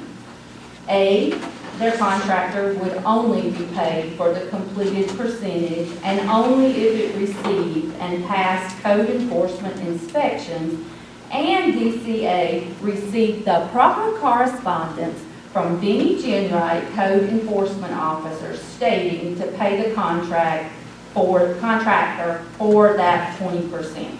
Same goes for any completed portion or uncompleted, as it may be. They would be barred if, okay, so if they didn't complete the project and they said initially, okay, we need $60,000, we're gonna take your 30 and pay it out as presented in here. If they did not complete the project, they would be barred from receiving any further funding from DCA forever, and I say forever, but I don't know what's gonna happen 10 years down the road when I'm not DCA affiliated. So, because we don't know where we will be in 10 years. Someone else may be doing this program. So I said forever or until the rules are changed for this stabilization grant proposal. I do have some things that I would like to share with y'all, but I'm going to let y'all ask me any questions that you have regarding the proposal, because that's part of the reason I'm here tonight, to answer any questions you may have. You may want to clarify, and they may have thought what I did, but you answered my question the other day when I texted you. In your this proposal, the grant, the business owner would get a grant, but it wouldn't be paid directly to them. DCA would pay the contractor. That's correct. That is exactly what it says, including examples in the proposal you received. Let me point out that if a contractor's not paid, they're gonna be able to file a mechanics lien and then seek a foreclosure of the building on the courthouse steps. So I think we might have to really look at not paying contractors, because that's a quick way to get a building, a contractor to get a building. Can code enforcement speak to that at all? Well, I have to go. I know she is, I mean, but we would not pay them for the work that they have done. We would pay them for the work that they have done. I'm sorry, I'm confused. I didn't, I thought you said they would not pay the contractors. No, we are going to pay the contractors. We're not relying on the grant recipient. Building A gets the money. But if the contractors owed money, they can file a mechanics lien. Owed money to who? I They're thought you said that you were not gonna pay the contractor. Only if, that we will pay them up to the portion of work that they would They've done done. 20% of the work, they'll pay 20% of the money. Okay. Yeah. Well, as long But as isn't the there a contractors divided, pay for their work. Isn't there a divided obligation? I mean, we're paying some and they're paying some. I wish, but I will address that in a minute again. But we need to meet our building owners where they are. We are not the other cities around us. We don't have beneficiaries. Some of our business owners simply do not have the money available to them through loaning or whatever. And ultimately, we want a nice looking Main Street. So where they are right now is nowhere. They're doing nothing. This money is stimulus money coming from the American Recovery Act, or wherever y'all choose to bring it from. But according to the laws of the American Recovery Plan Act, it can be used as stimulus money. That's what it's for. Just like some people got stimulus checks to put them out and encourage them to spend money in the company, in the community or whatever. This would be something to stimulate the growth of Main Street. I hate free. In my business, I don't even do free shipping. But we need to meet people where they are, and that's where they are. So you said some of the folks out there on Main Street, that ain't fixed those buildings, and we don't give them money, we got to give them more money? They would have to meet, there's an application, you got the application in your packet, and part of that includes, the project description, the importance of their project, how would it, the amount requested, what other funding sources they have. We're looking at a maximum of a $30,000 grant, and the purpose is to get the building ready with that $30,000, and if the building owner commits to additional, we want to get it ready for a business to move in. Dr. Wallace previously said, people that work here don't live here and don't spend their money here. Well, there's really nowhere for them to spend their money here. Not a lot of places anyway. So we're trying to build up the businesses on Main Street. Anybody that has a code enforcement issue is not up to date with that. No condemned buildings will qualify for this. Anybody that owes the city money will not be eligible for this.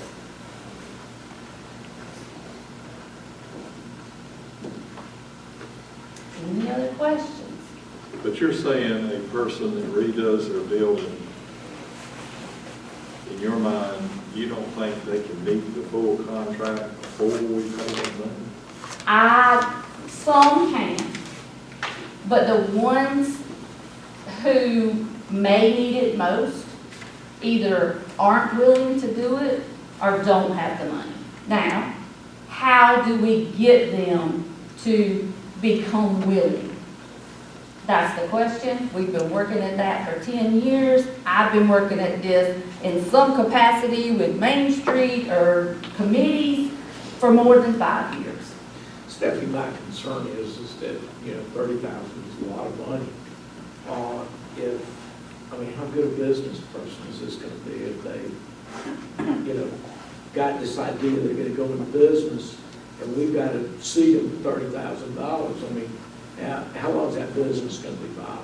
But it's not the business, it's the building owner is the only one eligible for the money.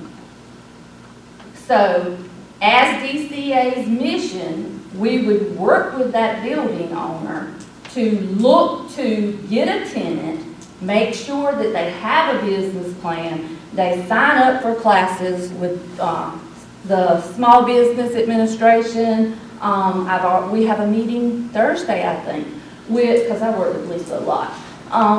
We have a meeting on Thursday with the Small Business Development Center about what classes we can begin to provide now for people who want to start a business, dreamers, hey, I want to open a bakery, how do I do it? And then they get in the class and they're like, I need a lot of money to do that. So you may have to regroup and work on something else. So it's just, the grant money is just for the building owner, and then we work with them to get the building occupied. I got one right now that just called me, and they're in position to do this. But obviously, he said he spent $60,000 to get 30. There's no problem. But I've got one right now. Are they on our main street? Sure they are. So why haven't they made a move in the past 2 years? Didn't know anything about it. Nobody's ever confronted them, never talked to them. So do y'all want us, this is open for Sure, I'll discussion. talk to you after, because you need to meet with them. I'll be glad to meet with them, but But he again, said, the point is, he said that he would spend that money if he knew he was getting that money. Okay, He doesn't have a problem with that. And so that's maybe we could have several different types of options. Maybe one would be you had to prove hardship if you wanted the money with no, you couldn't get money anywhere else. You have to prove financial hardship. The only thing I have about that is when we start taking in people's financial records, then we're responsible for them. So that makes me a little nervous, not terrible because other groups do it, but when you apply for a loan, you do have to get your financials out I there. thought in our committee, we talked about this. I don't ever remember talking about 100% grant to do this. Many times. We looked at it and said, there would be shared responsibility for the money, and that would allow us to let the bank do the vetting of those participants. You don't remember any of that conversation? I do remember that conversation, but nothing has come to fruition with any of the banks. And people who are able to get money able to get a loan from the bank, don't want to go through the trouble to get the money. They will just take it out of their home equity loan, or if they have the cash already in the bank. Glenn, I thought you said that Anderson brought it. Anderson Brothers is interested. Yeah. But it's not like, haven't gone any further until we know what kind of money we're talking about. And in speaking with, I think Rhett spoke with someone, or maybe I did in passing, some of the banks are only going to be able to loan up to 75% of the appraisal. So that's going to be a problem for some of the businesses. Well, I thought the example you gave us, Ben, was example, $75,000, and the city would pick up the 40%. It was 30, but yeah, no, that was an example. Right. But again, and that's the first time I've heard this, which makes sense. If someone owns a building, but it's only appraised at $30,000, they sure can't get 75. Oh, No, see, that's why I'm asking the question. Yeah. They can probably get 75% of the, whatever the appraised value is. The other question would be is, do you have 5 building owners right now that would want to take advantage of the grant that you're asking for the city to give you the money? Let me think. 1, 2, 3, 4, 5. Can Yes, you provide I that to us? Can Can you provide that to the council? I get, you want addresses or? I want building owners that are willing to participate in your grants that you're asking the city to Sarah give couldn't you. be here tonight, but I'm sure she could have provided that. Yes. And now, which form of grant do you want? Do you want In your proposal, you're asking for $200,000. Right. But do you want? Just said the 60-30 is what you're looking to do, correct? Not in this proposal. Well, let's just say the flat $200,000. How many business owners are willing to give, let's just say the 60-30. That'd give you what, approximately 6 buildings you could do, building owners could do? You said you got a list of 5 people that's ready to take advantage of it. Right. But some of those are ready to take advantage at 100%. You know, here's the grant, you don't pay it back, you just get your building pretty. Some of them may be willing to take it at, and I hate it, I'm sorry, but no progress has been made in this city for 10 years. I don't like to give away free money, but we have to meet people where they are. Let me read this statement. I'm the executive director of DCA, short for Dillon Community Alliance. I've appeared before you many times before this nonprofit as well as a business owner, before this nonprofit, as a nonprofit, as well as a business owner and citizen. I'm speaking today on behalf of the board of directors of DCA. We've worked tirelessly for the betterment of the city since 2019, when I was asked to create a nonprofit for the betterment of the city by the city administrators. Several of us have also been involved on multiple other committees since 2017 for the revitalization of Main Street. We visited multiple other cities that have been successful in revitalization, Marion, Mullins, Florence, and discussed in depth how they have created programs to ensure this success. We are not like any of them. We don't have a hospital foundation like Marion. We aren't the original home of Anderson Brothers Bank like Mullins, although Anderson Brothers is good to this city. We don't have a Sunoco, the Byerly Foundation, or a college like Hartsville and Darlington, and we don't have an angel investor like Lake City. All we have are our business owners, willing citizens, and city and county governments. We're counting on our city to step up and make the initial investment into downtown revitalization. We must start somewhere, and we must start soon. The city of Dillon has a large group of willing activists and producers in the members of DCA. We are not just a sitting board. We also assist with getting the work done. However, our members are losing morale fast because all we have been able to accomplish with the assistance of the city is the Friday night concerts, Walk the Loop, and the creation of a master plan. 3 DCA board members, Rhett, Steve Johnson, and myself, meet with the master plan committee, which also includes Tim Cowser, Jay David, Bill Wallace from the city council, Lisa Moody, and Glenn Wagner as city manager. We've made small progress in planning, but DCA is not all about planning. We need to see work happening as well. We are requesting that you make a resolution to vote on this at the next meeting. We're an approved recipient under, I can tell you all of this, of the Social Security Act. The numbers, the lawyer may want this, 602C1A and 603C1A of the Social Security Act, which is the big thing Glenn has there. He may have only printed out the 40-page one, but there's like a multiple 100-page one. Let's see. So anyway, recipients may use funds, and this is a quote, to respond to the public health emergency with respect to COVID or its negative economic impacts, including assistance to nonprofits, and there are some other things in there, and I'll be glad to share the page numbers with you in a minute.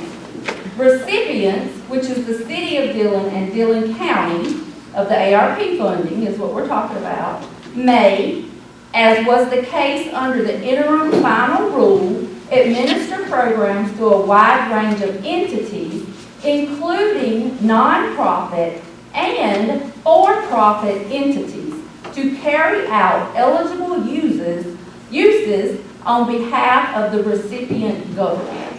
So this is on page 81 of the final rule. There's many other rulings that says we're entitled to a portion of the ARP funding. It also says that we are able to use the ARP funding to enact our mission as according to our bylaws. I know y'all don't like giving away free money. If you have a better suggestion that is going to work, please let me know. I don't think we have a problem helping people. We've been burned before, and we don't want to be burned again, and we want to get the most out of the money that we're receiving. It concerns me that if the building owners, I'll just give you an example. 30,000 is not gonna touch renovating these buildings. Some of them, it might put some lipstick on a pig and get somebody in there. Will it get it up to code? If I So could there ask- has So to we be need to get a some, bigger grant to there has those to be people. some investment. We need to know that the people that are getting this grant money are able to get some other investment in it. Okay, I'm fine with that. But how has that worked so far? I'm just looking to make some changes. And if you continue to do the same thing we've done forever and have seen no improvement, how do you make changes? We can't take the buildings. I mean, I don't know what the law, are we just gonna let them fall down? Because that's what's gonna happen, and it's not our fault, but Stick around, we've got some. I've things that seen we're it, doing. I'm not sure it's gonna work, but okay.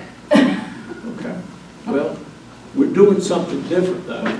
We are. You know, that's what we're trying to do, and that's what came out of that committee, is that we're gonna have incentives for people to get their buildings fixed, and we're gonna have penalties if they don't do it. And that's what's coming up. So, is this something that y'all want me to work on, or are y'all just gonna table this and not entertain any of this? Because I need to know, because I spend a lot of time working on this every And week. we appreciate your time. I think that when we go to our committee meeting, that we need to come up with a joint idea about what's coming. Now, I don't know that I've missed many of those meetings. I do not remember 100% grant money. Maybe Lisa will speak to this when she gets up here, but we have gone so many places, and that is like what they tell us, because what else, everything else we've tried. I know y'all tried in the past, but I also know that, you know, you learn by trial and error. You're always learning or you're dying. So that didn't work out, maybe, and that was a match too. But again, you gave the match and you still got two maybe that put a business in there after that, and two that didn't. So it's 50% a win or a fail. Does this go back to committee and y'all come up with some ideas, Dr. Wallace, and that's what you're asking to do? That's how I'd like to see it. I think we're a little bit working out our committee issues in full council. Maybe we just need to, you know, work through those and come to a joint idea about how this. And I think we've worked 5 months in that committee, and we've come to where we are now, Where is that? at a standstill. Or you want to dissolve the committee then? I mean, because it's something that I spend a lot of time on too. And it's, if you feel like it's not going anywhere, then I'm a little frustrated myself. I know that Jay's there and Tim's there, and, you know, but I don't know that I've missed a meeting. You have. I've got a busy schedule, and it's I've okay. put my time in that, and I want to continue. I want to see it happen downtown. And we want to see things happen But I don't too. think it's a good idea to give someone with a poor business model $30,000, just enough to give them a taste of water when they need a gallon of water.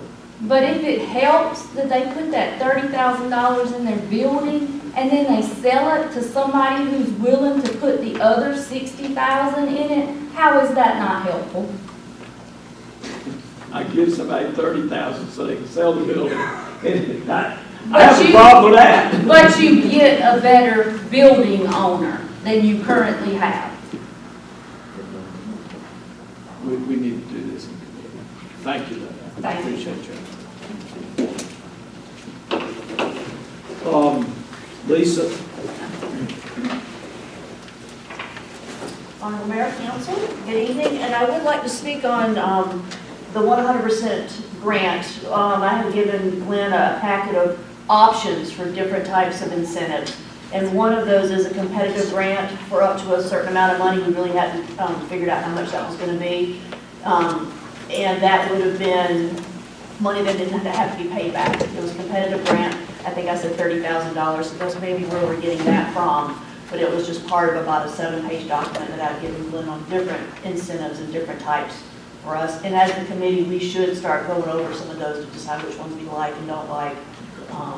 The packet is a lot from City of Florence, what they do for their incentives, what's worked, as well as Darlington, Daytona, and other cities throughout the country. So I took ideas from everywhere to pull together a possible package.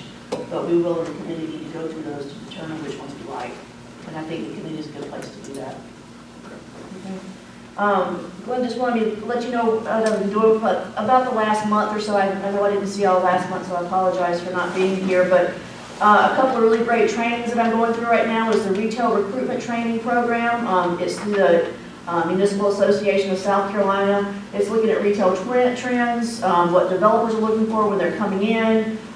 Mixed-use development is the main one with residential, retail, and restaurants, like what we're trying to do downtown with the apartments upstairs, buildings downstairs with the businesses. So really are looking for the mixed-use development. And their new economic development model now is all about quality of life. I've heard y'all mention it a couple times tonight already. But it kind of goes around in a circle, and they kind of feed off of each other. But it's looking at industry and corporate recruitment, which we've already got, the retail development, shopping, dining, entertainment opportunities which improve quality of life, the increased demand for residential development. We got to have houses for them to live in, and that's basically all it boils down to. And then bigger, stronger local workforce. They said now that we have a Starbucks, other ones are going to follow. Typically Chipotle, Chick-fil-A, all these other kind of businesses come in once the Starbucks has been established in the community. So, hopefully Chick-fil-A will come knocking on their door soon. Wouldn't that be nice? Anyway, it's a 4 training program, and then the next one will be at the end of this month. And I'll just kind of keep filling in on how that goes. A lot of it is larger scale developers coming in, but they have said that the next couple of courses are going to focus more on small downtowns. I put my hand up and said, when are we going to talk about that stuff? So we should get a little more about that in the next meeting. I just came back from Sumter for the Main Street, South Carolina first quarter training, and I quote, the downtown is to be considered to be the heart of a community. The heart of our community is our downtown. The condition of the downtown should be a #1 selling point for this community. We have people that want to come in and live. They say, move where you want to live. And right now, if we could use our downtown as a selling point to bring more people into the community when we have more housing for them, it will be a selling point for us eventually.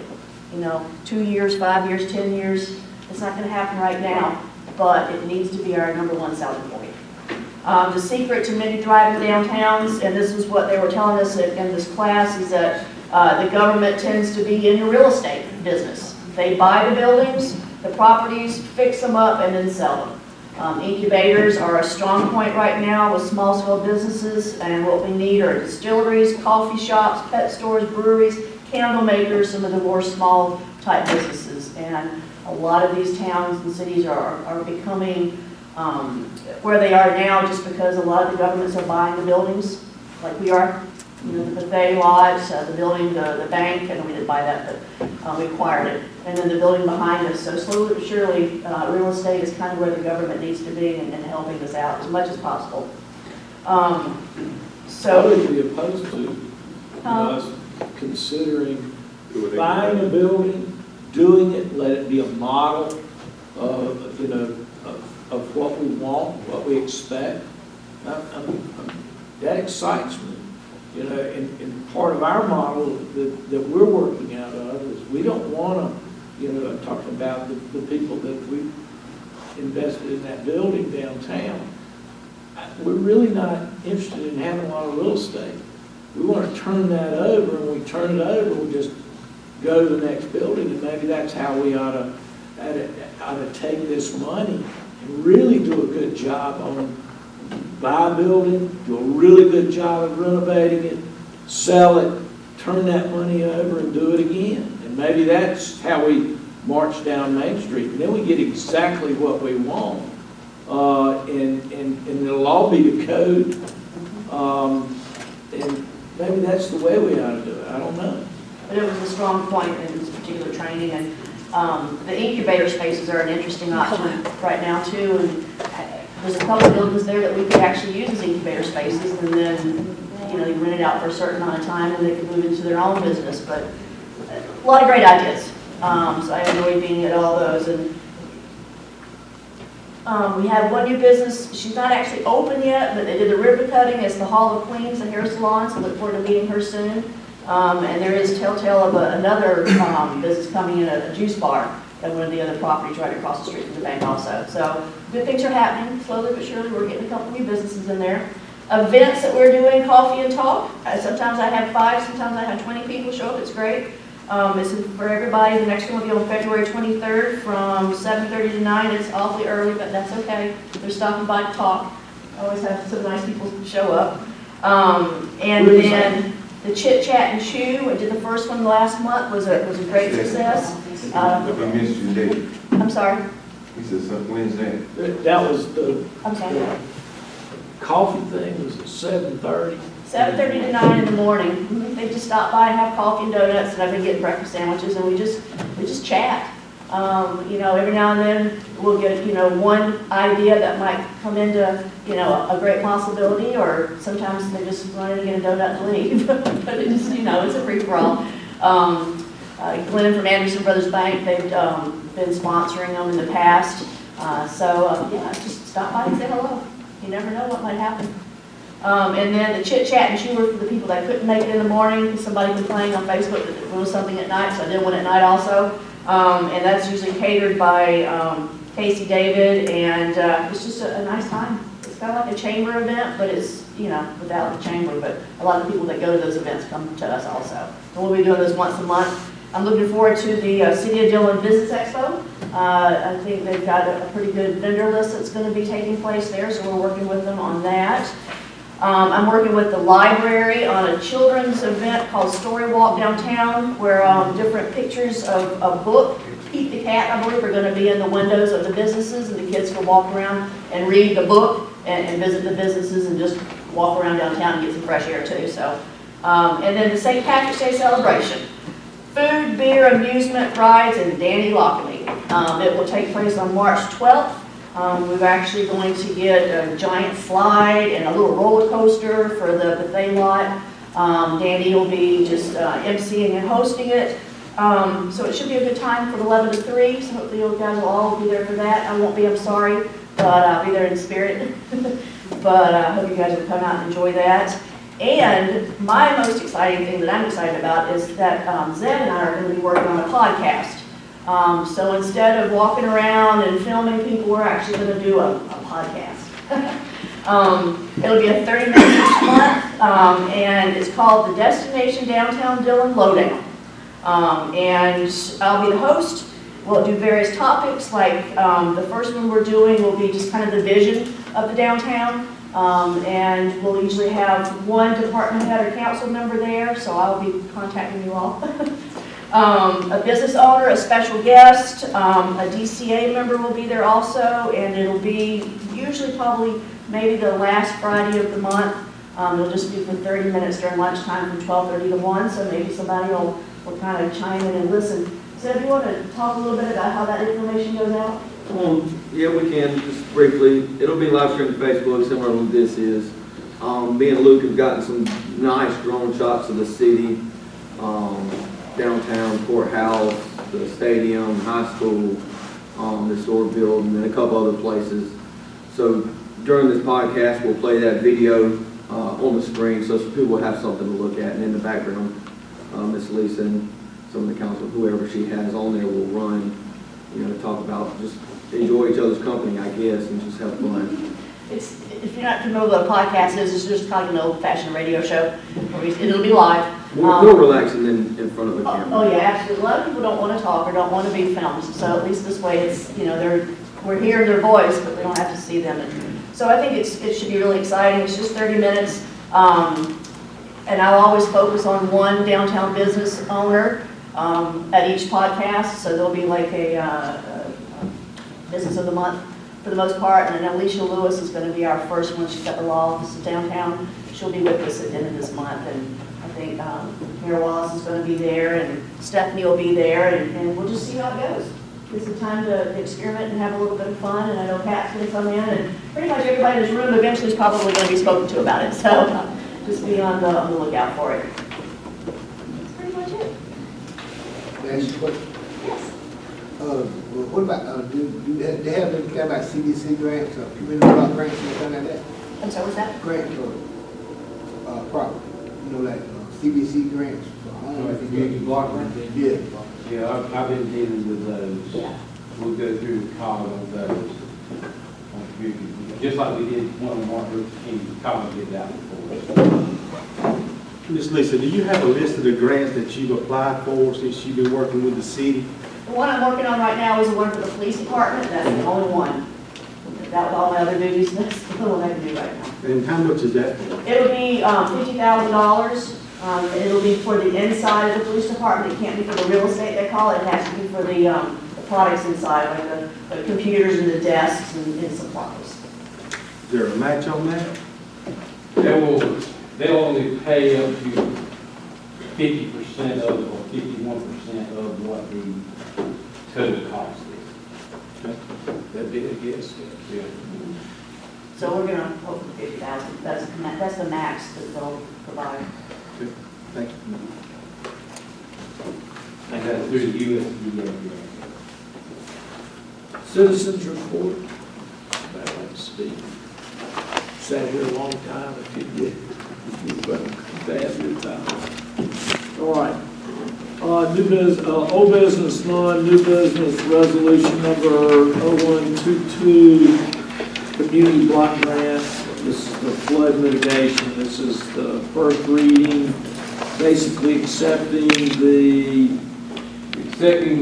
3.8 million, but also in this, we've always said who owns this or that.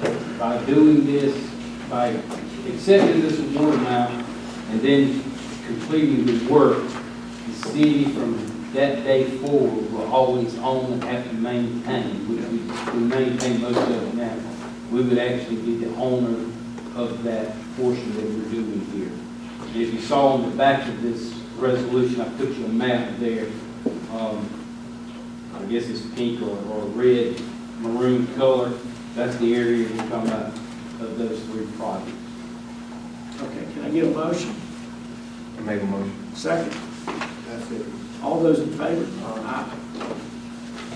All right, motion passes. Resolution number 02-22, removal of the island within the 100 block of East Main Street. Is there any other discussion? None? Then can I get a motion?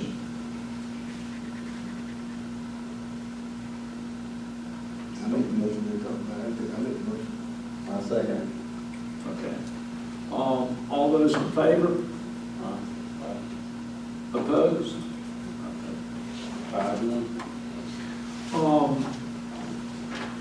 Ordinance number 22-01, amend Title 5, Chapter 1 of the City Code of Ordinance to provide provisions for regulating vacant commercial and industrial buildings within the city limits of Dillon. This is the first reading, and this is what we were talking about, creating. I don't know whether you've had an opportunity to look at it, but Glenn, can you summarize?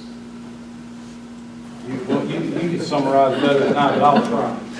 All right, first and foremost, it is to register owners of vacant buildings.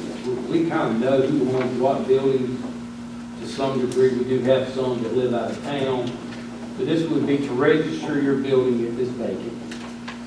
And if you own that building, you live more than 45 miles away, or 50 miles away, I'm not sure which, you've got to give us a name of someone that can be in charge of that building. A registration fee is, what is it, $500. 200 the first year, and then after Yes, that. 500, second and third. Yes, the initial registration fee is $200. And then each year after that it is vacant, there's another annual renewal from $500 to $1,000. There's also an annual compliance inspection fee that they have to pay the city, $50 on all vacant buildings when they make this registration.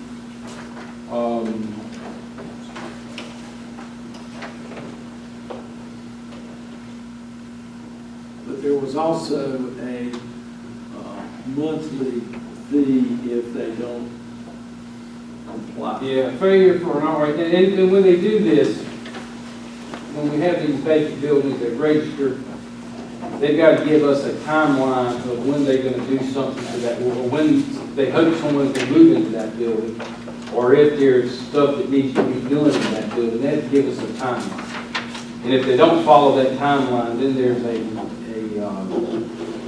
fine of up to $500 a day, per day that they miss that timeline. This ordinance right here has been done. That's So got to be this is something that we saw there. This ordinance has been done in another city. Yeah, Darlington had done this, Identical. something similar, yeah. Something So similar. you're telling me that the buildings that are vacant, let's give you an example like the Safeway, that's been vacant for 5 years. You're telling me now they got to register, and they got to find somebody to put in that building. And the one beside the movie theater. And the movie theater is. And the movie theater. It's all buildings. And the car lot that was redone. I'm sorry, What about one no top cover? that's a vacant building. You got a lot of vacant buildings. Yeah, we do, we do. But at the same time, and you bring up a building Safeway, you know, this is citywide, but we're looking mostly downtown. Yeah. But it is. And maybe again, that will put meat on the bone for these property owners to do something. Or we're gonna get something back in return. Yeah. You know, Well, Darlington don't have many vacant buildings in their circle. pardon? Darlington doesn't, in that circle they got down there where they're building a new courthouse, it's not many vacant buildings down there. It's a burnt one down there, but it's just recently burnt. So it ain't cleaned up yet, but it's I noticed got, that it's last got to time be I a, was there. it's got to be a good idea. I know this might be hard to ask. I know it's gonna be hard for me to ask this question. But is it possible that you can give, and you probably can, ownership of all these buildings that are empty? Or have an idea of what they would have to pay the city the first year? If they did everything they were supposed to do, No. $500. I'm talking about all the empty buildings. I mean, because you know, Safeway, for example, hadn't had anybody in 5 years. Longer than that. And I don't know how many buildings uptown have not had, you know, anybody in. And I'm just trying to get an idea of how much money this is going to generate for the city to do this. And then multiple building owners who might not have a business in their building right now. So they will, you know, be dinged, but they got somebody, a business in there now, but they don't have one in the other building, they're gonna get dinged because they can't find somebody. And there are some guidance in, we can't control, I don't think that you should control whether or not your building is vacant or not, because it's up to code and it's ready to move in. I mean, you can't control that. Right. Yeah. But you really can't. But you got to prove you're trying to rent. You got to prove that you're trying It's to. got to be for rent. It's got to have a sign. But I mean, look at the situation we're in. I mean, it's hard to find people that It is. want entrepreneurs that want to start a It is. business. It is. But the goal is, I don't think the goal from our standpoint, me and Benny's standpoint, is to make sure there's businesses in it. I think it's the goal to make another way of people taking care of their property. Our goal with the money and the fines is not to make a lot. It is. And we hope we don't collect any. We have to We're do what we're supposed to do. The whole idea is to put the thumb on and make it fix the building. Now, mind you, That's why. in this, they have no right to appeal. And the appeal process is to go through the Board of Governors, the you guys are for. And then if they don't like what the Board of Governors does, then they have the opportunity to appeal to the circuit court. But, you know, that's in this document. Well, I realize this is a first reading, but is it possible you can get the information on the empty buildings and what How kind many empty buildings we have? Go, we got that. Where's we got? That's, Empty buildings. I got it. of, the whole time? Yeah. Well, no, I don't have the whole thing. I just No, have the whole time. Main Street. I got Main Street. Main So this gonna affect the whole time? Yeah, it's gonna be up down first. Well, how Yeah, much but it should get, that? it should get. I mean, we know we have roughly about 30 on We get everybody. How about at the plaza out there? There's probably only 2 that's in there. You know, I mean, I mean, I don't have that. I've been in Dillon agricultural building since I was a There you child. go.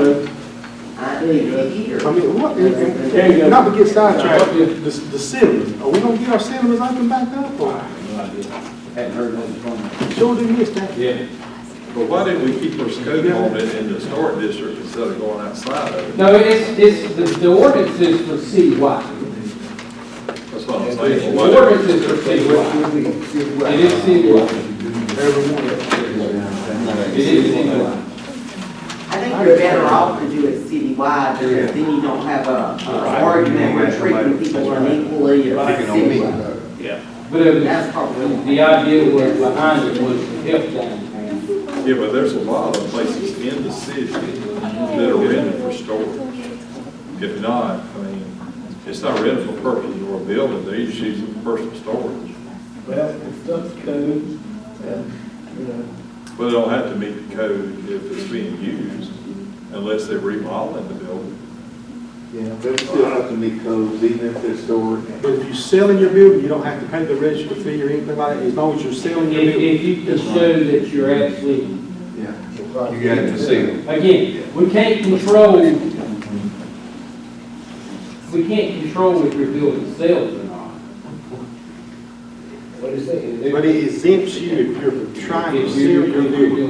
Now, What about, you've got a $30,000 well, that's gonna get there, you want $100,000, you know, that's, you know what I mean? If you're selling it for appraised Yeah, value, yeah. that probably should There's qualify. a portion in the ordinance where it has to be on the real estate listing to if they're actually selling the building. So there's a section in there that, you know, has regulations on that as well. But it's a lot for the code enforcement to keep up. No, it will. But we got to do something. I mean, I understand what you're trying to. I make the motion. Motion, got a motion, got a second. All those in favor? Aye. Opposed? You what? I'm against it. You opposed? All right, 5-1. 5-2. You against? 4-2. I'm sorry, 4-2, I'm sorry. And this, you know, we got a chance to second read it next time, get more information. But, you know, we gotta have some teeth in the penalizing side of these people that just let these buildings stay there and collapse. That's what I wanted Stephanie to hear. All right, council members report. Janet, I'm curious, will you have anything on the dog ordinance in the next meeting? Let me tell you, I have gone through and I have pulled the city of Myrtle Beaches. It is volume, I can get y'all all a copy of it.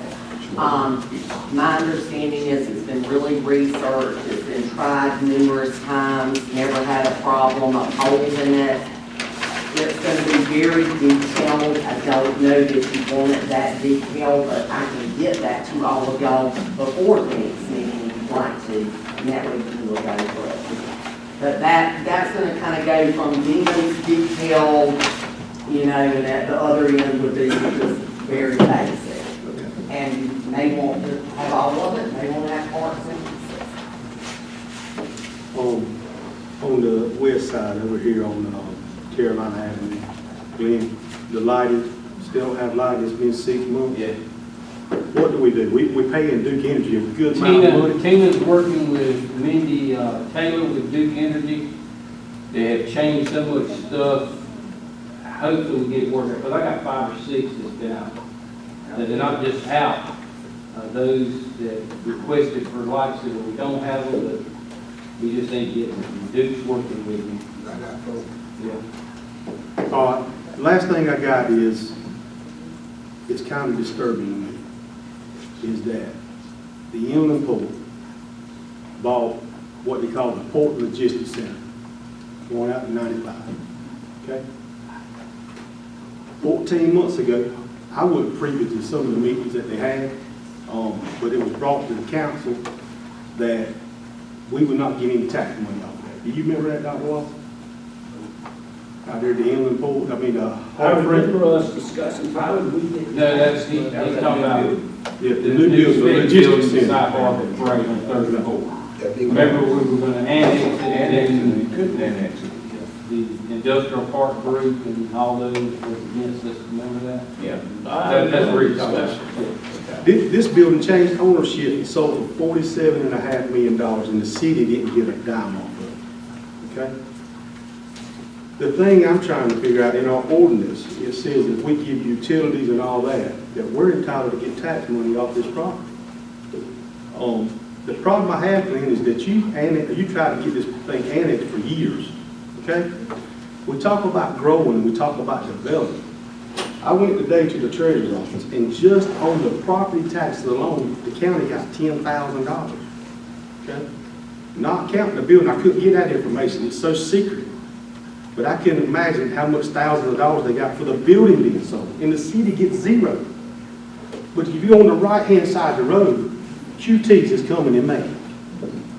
They got to pay city taxes, and they got to pay county taxes.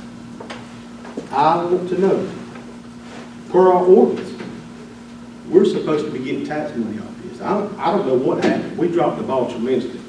Did taxes off the water. Well, the building's changed ownership, so It's shouldn't gotta the be building? annexed in. And that's what I'm trying to figure out. Our ordinance states when it changes ownership, that it's supposed to be annexed into the city. Now, Harbor Freight is the contiguous property, and I'm thinking they should be in too. And the city should be making tax money off of this. Then we could grow our uptown. I can afford $47.5 million. How are we ever going to grow? I need some help. Janet, I want you to look into this. Because it's a shame that we lost thousands and thousands of dollars, not only in the sale of the building, but when the building was being built, we lost permit construction fees, business license fees, all kinds of stuff. I don't know how much money. And I don't have the answer to how we go about getting answers. So I refer to you, Jim, to try to help me get some understanding. Because going down the middle of the road, that's the city of Dillon. 10 foot off, that's the city of Dillon. But it's the tri-county part. The county's going to make money anyway. The city's the one that loses out. I agree 100%. And then when we come to our budget, and we're $200,000 short, that would help us. There's no sense in us allowing another building to be built out there of that magnitude and lose tax dollars. Well, we can't stop it from building, but we don't have to offer them service. But right now, can we go to Harbor Freight? We're giving them sewer. We're giving logistics center sewer. Why can't we go and say, look, we'll give you this free for 10 years, 15, 20 years? Give what for? The sewer, we get the tax money. We can't do that legally. Because we have an SRF law that says we can't give away the water or sewer. Well, to be sure that we can figure out the next time they build something of this magnitude, that we get something from it. I don't disagree with you 100%. And the only thing you can do is one or two things. You can have them to annex, and or if they just don't want to annex, don't give them the service. But that's my thing. It changed, the property's been sold, the building's been sold, it's changed ownership.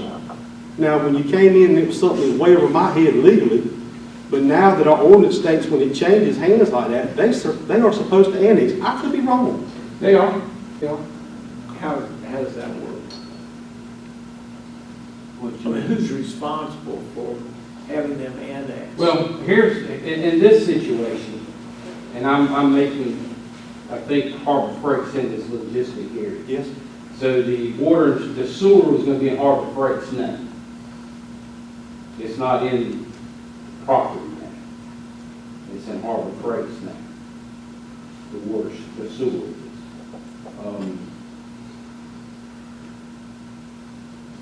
So the property owner would come, whoever bought the property, who the sewer's name's not in, wouldn't come to us, because I didn't know it until you saw the same thing there. If your house, if it was outside the city and you sold it to Douglas,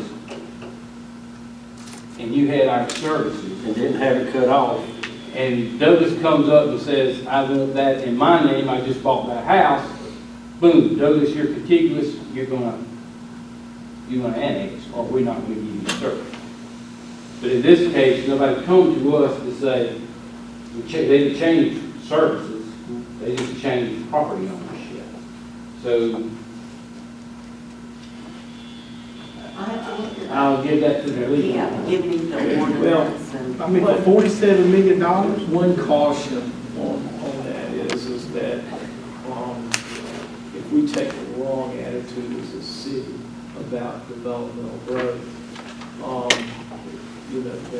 that's not positive. I think that we ought to look at those taxes, in giving our people jobs, if they live in Dillon. We don't have any place for them to live in Dillon, and that's where we're really losing out. A salary job, if you've got, is about 2.5 times, the economic impact is 2.5 times what that salary is. Someone making $100,000, that impacts your economy by $250,000 because of how many times that dollar turns over. So, and I agree, if we can annex, that's great, but I don't want to be that city that says, well, you ran us off because you had these rules. But, the thing about it there, Dr. Wallace, is how do you explain to QTs right across the street that they're going to have to pay city? But here's another thing. That's fine. But another thing too is if something happens at Harbor Freight, our fire services will go out there and help them out. Oh, absolutely. Okay? If something hostile work environment or something like that, law enforcement will be out there. If they're calling you. And I'm pretty sure we help them every time the something's called. I know that. But something of this magnitude, $47 million, and we got nothing for it. Just think when we go to the budget year, and we would have had some type of tax money off that building. Why don't you, instead of we beat this and wonder, give us an idea of what that sale would look like and what actual impact that would be for us. I wasn't aware that we got a sales tax. Well, we wouldn't get a sales tax, it would be property tax. I guess the value of the property would increase, Something's better than nothing, Yeah. That's the way I see So it. just to give us an idea of what that impact might be. That's all I had. I know we don't get, that's all I had. Okay. I had a concerned citizen to call me and they asked me a question, and it's probably between Bert and you. The lines downtown for parking, they were just concerned because you can't see them anymore, and I didn't know if we had a plan to fix that. We went out and looked at some today. Okay. I just want to make sure this old lady called me and. Yeah, that's fine.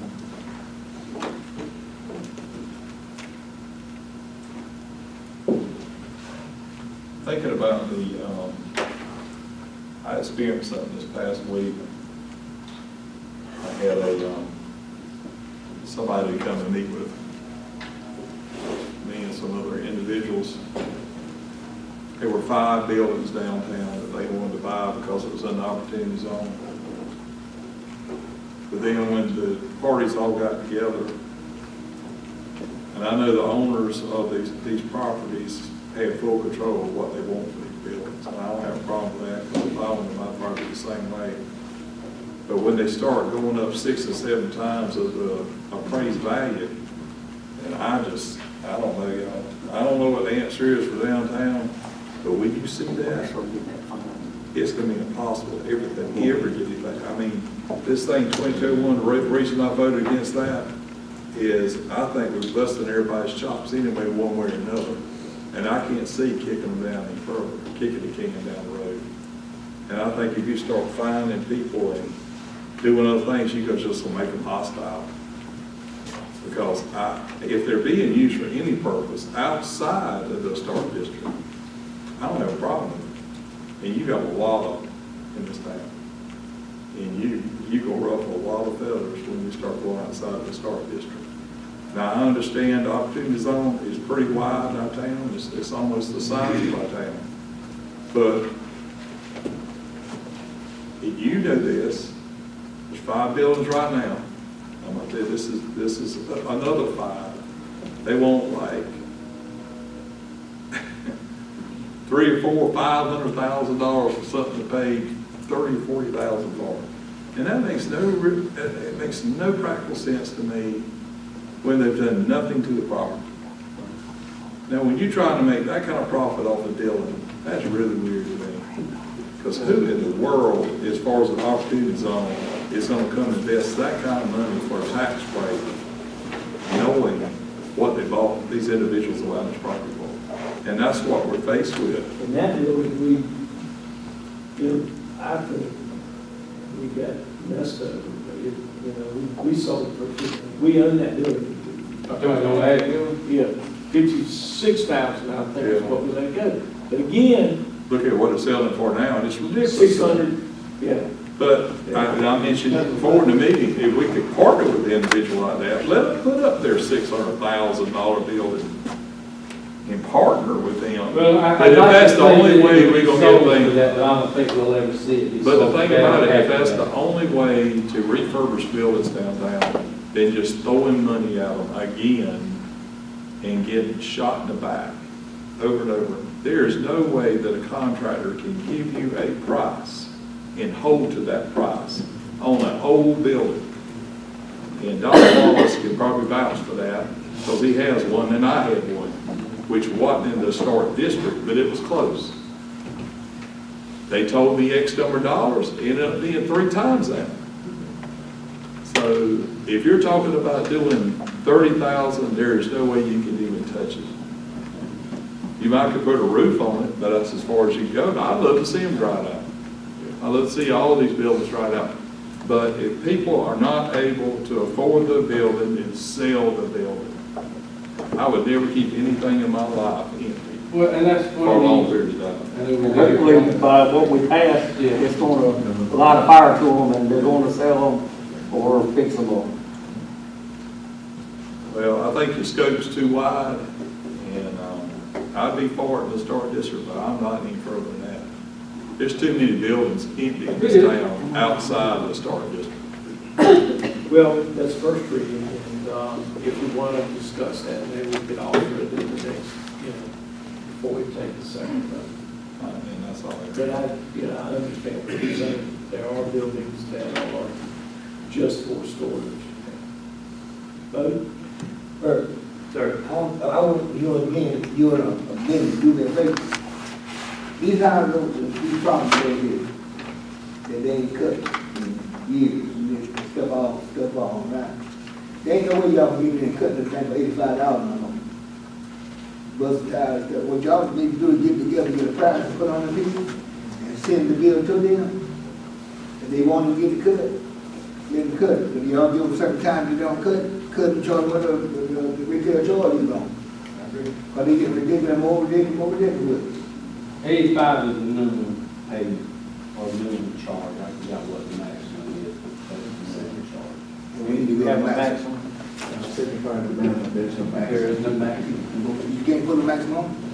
Well, Or you go ahead and It goes up. Okay, What he said, he doesn't have a cap. Yeah, no good. But he did do ridiculous with those there. All right, can I get a vote to go into executive session? Make a motion. Second. All in favor? Thank y'all.